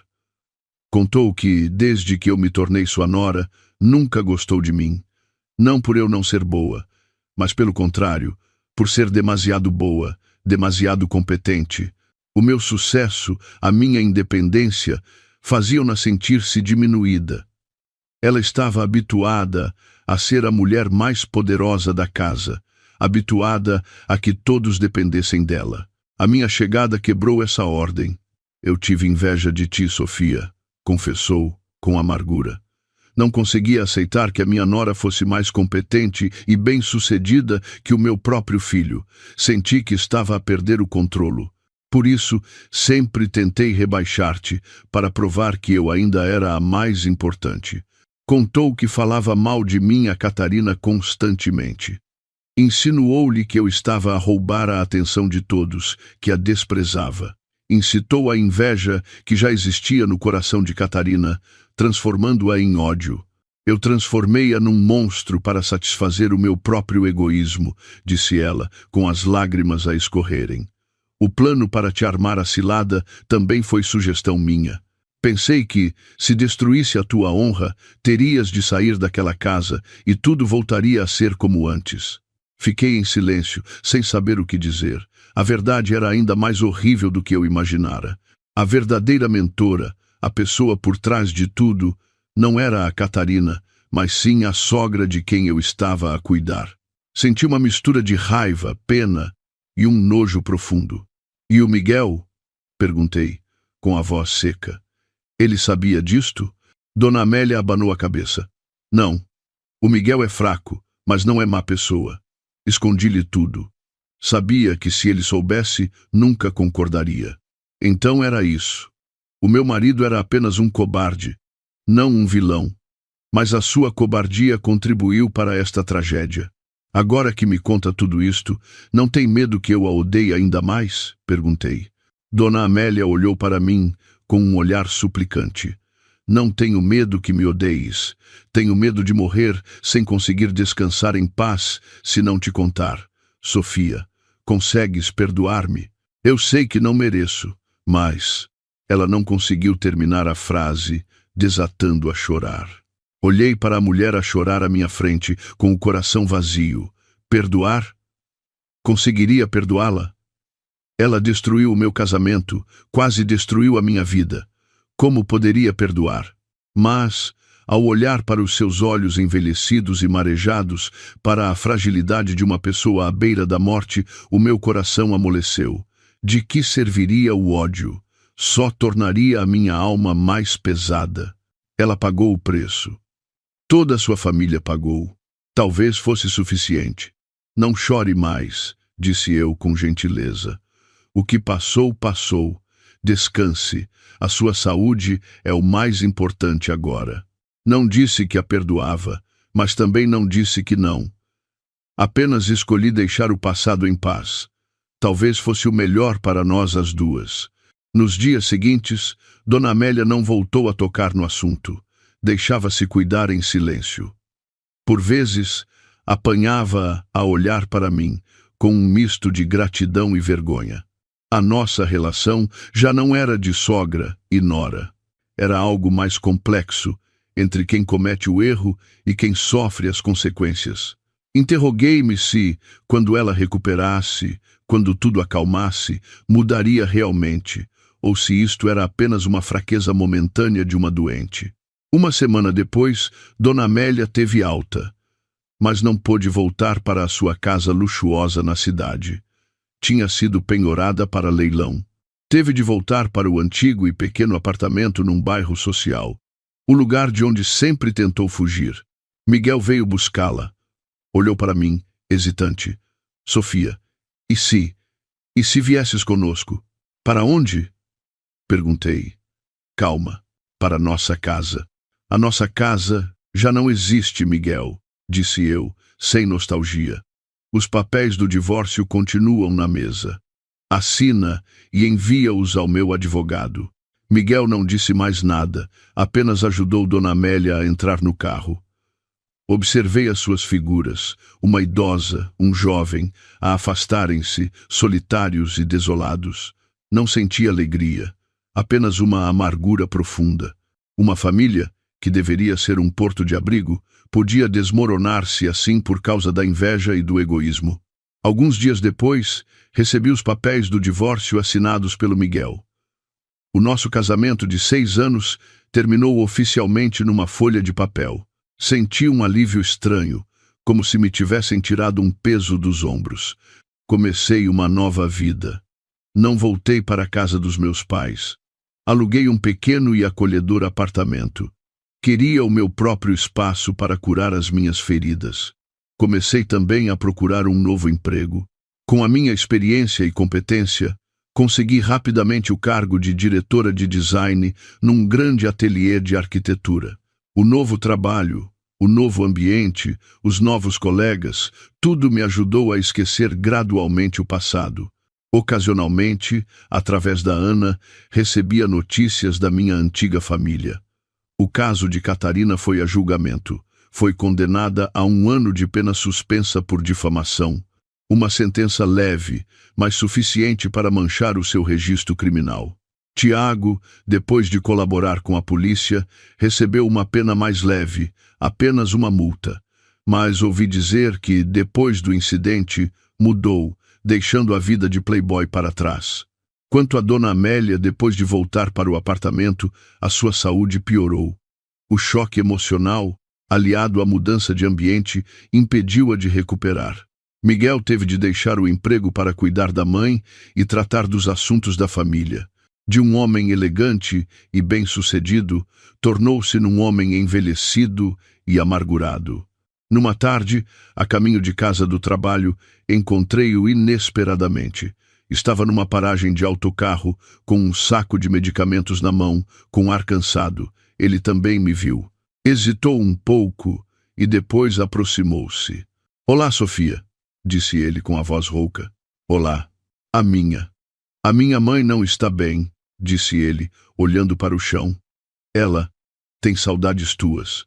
"Lamento, mas não a posso visitar", disse eu com firmeza. "Acho que é o melhor para mim e para ela." Miguel não disse mais nada. Ficamos ali, em silêncio, no meio da multidão. O som das buzinas, as conversas, tudo parecia distante. Fomos casados, fomos as pessoas mais próximas, e agora estávamos lado a lado como 2 estranhos, sem nada para dizer. Estás bem?" perguntou ele, quebrando o silêncio. "Estou muito bem", respondi, sinceramente. "O trabalho corre bem, a vida está tranquila." "Ah, que bom. Fico feliz", disse ele, com a voz embargada. O autocarro chegou. "Tenho de ir", disse ele, apressado. "A minha mãe está à espera dos medicamentos." Entrou no autocarro, sem olhar para trás. Fiquei a ver o autocarro desaparecer no trânsito. Senti uma vaga tristeza, não por ainda o amar, mas por pena. Pena de um amor que um dia foi bonito, pena dos meus 6 anos de juventude. Mas rapidamente afastei esse sentimento. O que passou, passou. Não podia viver para sempre no passado. Virei-me e continuei o meu caminho, com o pôr do sol a tingir o céu de vermelho. Sabia que um novo dia estava prestes a começar. Um novo dia sem ele e sem a sua família. Apenas eu e a minha própria vida. Alguns meses depois, num domingo de manhã, recebi uma chamada de um número desconhecido. "Estou a falar com a Sofia?" perguntou, uma voz jovem de mulher. "Sim, sou eu. Quem fala?" Sou eu. A Catarina. A tua cunhada." Fiquei em choque. "Catarina, por que me estaria a ligar? O que queres?" perguntei fria. Eu sei que já é tarde para dizer o que quer que seja. A voz dela tremia. "Mas a minha mãe, ela faleceu." Fiquei paralisada. Dona Amélia tinha morrido. Embora já não sentisse ódio por ela, a notícia deixou-me chocada. "Quando?" perguntei, com a voz rouca. "Esta manhã." "Partiu em paz", disse Catarina e desatou a chorar. "Sofia, antes de partir, a mãe pediu-me para te ligar. Disse que te devia muito e que esperava que pudesses vir ver lá uma última vez." Não respondi. Desliguei o telefone em silêncio. Sentei-me no sofá, a olhar pela janela. O céu estava azul e limpo. Ela tinha morrido. A mulher que me causou tanto sofrimento tinha finalmente partido. Deveria eu ir? Uma parte de mim não queria. Não queria voltar a ver aquelas pessoas. Mas outra parte impelia-me a ir. Afinal, era a mãe do meu ex-marido. E talvez fosse a última oportunidade de encerrar todas as feridas do passado. Finalmente, decidi ir. Não fui sozinha. Pedi a Ana para me acompanhar. "Tens a certeza?" perguntou a Ana preocupada. "E se eles te fazem alguma coisa?" "Não te preocupes", disse eu. "Calma. Já não sou o cordeirinho de antigamente.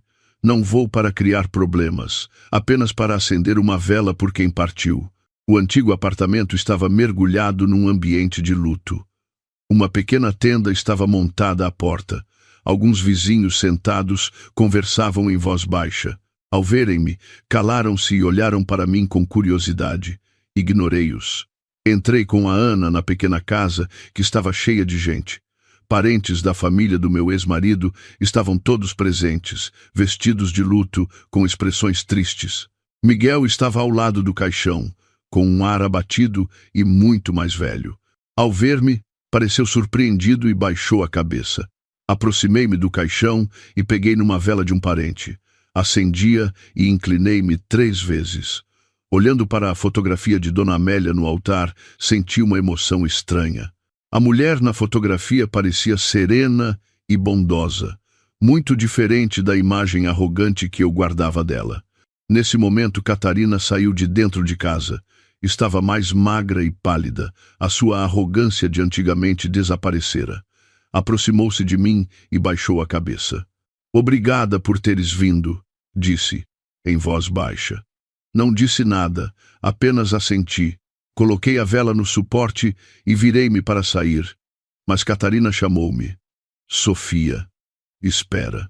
Entregou-me uma pequena caixa de madeira antiga. "A mãe pediu-me para te dar isto." Peguei na caixa, surpreendida. "O que é isto?" "Não sei. A mãe só disse que era algo que te devia." Abri a caixa. Dentro havia uma caderneta de poupança e uma carta amarelada. Abri a carta. A caligrafia de Dona Amélia era trêmula. "Minha filha, Sofia." As palavras "minha filha" fizeram-me embargar a voz. "Quando leres estas linhas, provavelmente já não estarei neste mundo. Não tenho muito para te deixar, apenas estas poupanças que juntei ao longo da vida. Por favor, aceita-as, como um presente de casamento tardio que nunca te dei. Sei que o dinheiro não pode compensar o mal que te fiz. Só espero que possas ter uma nova vida muito feliz. Não sejas como eu, que vivi uma vida inteira de inveja e arrependimento." Dobrei a carta, com as lágrimas a escorrerem-me pelo rosto. Olhei para a Catarina e para o Miguel.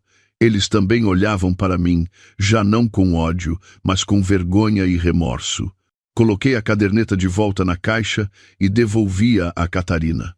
"Não posso aceitar.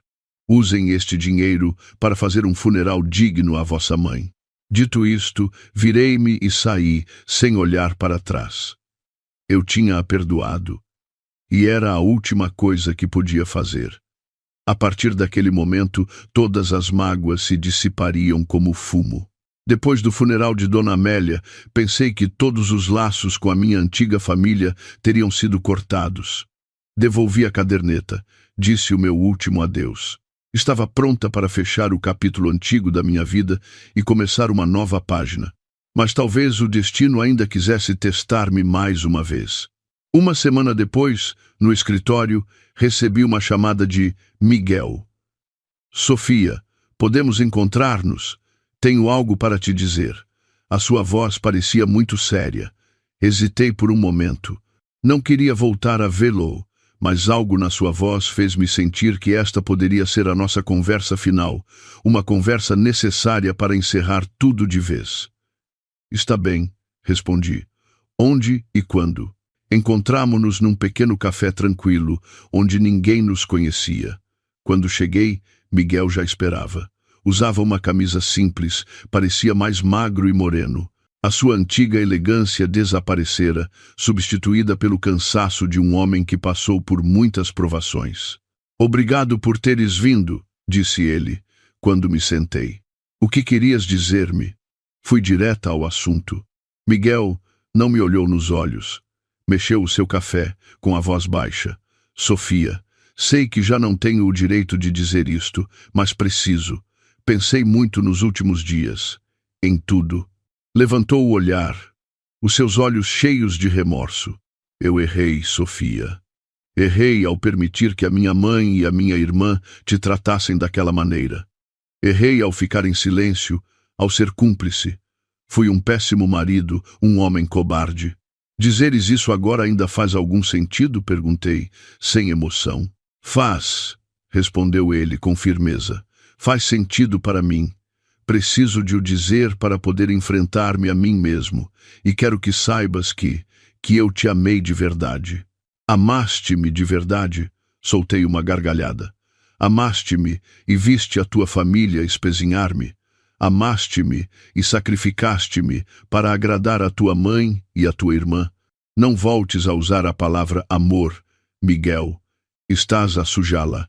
Eu sei, disse ele, amargurado. Sei que não acreditas, mas é verdade. Apaixonei-me por ti desde o primeiro dia. Pela tua inteligência, pela tua força, pela tua independência. Mas depois, essas mesmas qualidades assustaram-me. Não me sentia à tua altura. Deixei que a minha insegurança, que a inveja da minha mãe e da minha irmã me afetassem. Transformei-me noutra pessoa, uma pessoa de quem eu próprio tenho nojo. Fiquei em silêncio. Foi a primeira vez que o vi enfrentar e analisar-se a si mesmo. Depois da morte da minha mãe, continuou ele, li a carta que ela te deixou, percebi tudo. Ela arrependeu-se. Sofia. E eu também. Tirou da sua pasta um dossiê e colocou-o sobre a mesa. Estes são todos os documentos das propriedades que a minha família ainda tem, o apartamento e alguns terrenos na aldeia. Falei com a Catarina e decidimos passar tudo para o teu nome. Fiquei estupefacta. Fazes isso para quê? Para te redimires? Não, abanou a cabeça. Nada pode redimir os meus erros. Faço-o porque acho que é o correto. Sofreste demasiado. Isto devia ser teu. Olhei para os documentos, depois para ele. Senti uma emoção estranha. Não preciso disto. Não estou a pedir que aceites. Fica com eles para ti e para a Catarina. Não preciso da esmola de ninguém. Isto não é uma esmola, disse ele, suplicante. É uma compensação. Sofia, por favor, aceita. Pelo menos para que a minha consciência fique um pouco mais leve. Ficamos em silêncio. Eu odiara-o profundamente, mas agora, ao olhar para aquele homem abatido e sofredor à minha frente, já não conseguia odiá-lo. Talvez ele também fosse uma vítima de uma educação errada, de uma família calculista. Miguel, comecei, o passado ficou para trás. Não podemos voltar atrás. Não precisas de me compensar com nada. Vive a tua vida da melhor forma. É a única coisa que podes fazer. Levantei-me. Tenho de ir. Sofia, chamou ele. Parei, mas não me virei. Posso visitar-te de vez em quando? Apenas. Como amigo. Fiquei em silêncio por um momento e depois assenti levemente. Podes. Dito isto, fui-me embora. Não sei se a minha decisão foi a correta, mas sabia que perdoá-lo era também perdoar-me a mim mesma, deixar o passado verdadeiramente em paz, para que eu pudesse começar uma nova vida, completa. 1 ano depois, manhã de fim de semana em Lisboa, céu limpo e azul. Estou no meu novo apartamento, uma penthouse no último andar de um condomínio de luxo. Daqui, consigo ver toda a cidade, o rio Tejo a serpentear como uma fita de seda. Comprei este apartamento com o dinheiro que ganhei no meu novo emprego. É o fruto do meu esforço, o símbolo da minha liberdade e independência. Já não sou a Sofia, a esposa maltratada, a nora desprezada. Sou a Sofia, uma arquiteta de sucesso, uma mulher forte, confiante e que aprendeu a amar-se. A campainha toca.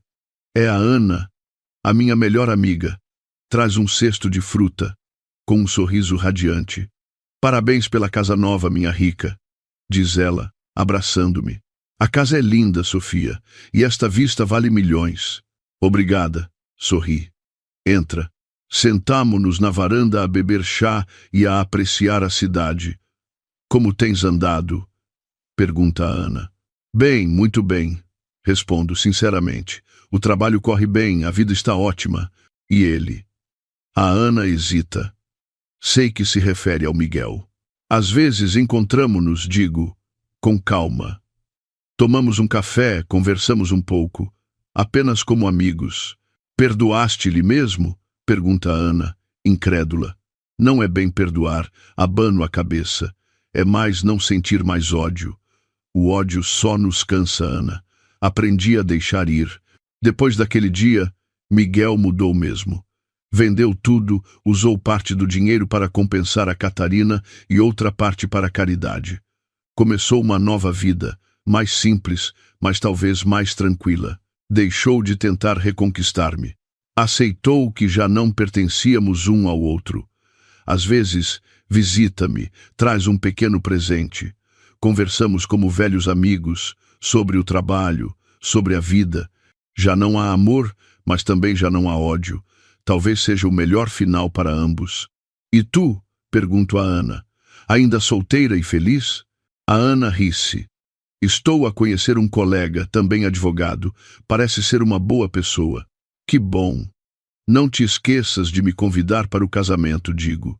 Rimo-nos juntas.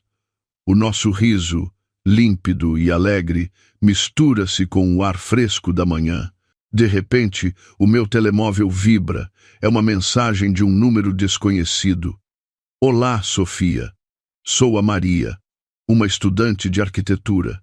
Li a sua história numa revista e admiro-a muito. Inspirou-me.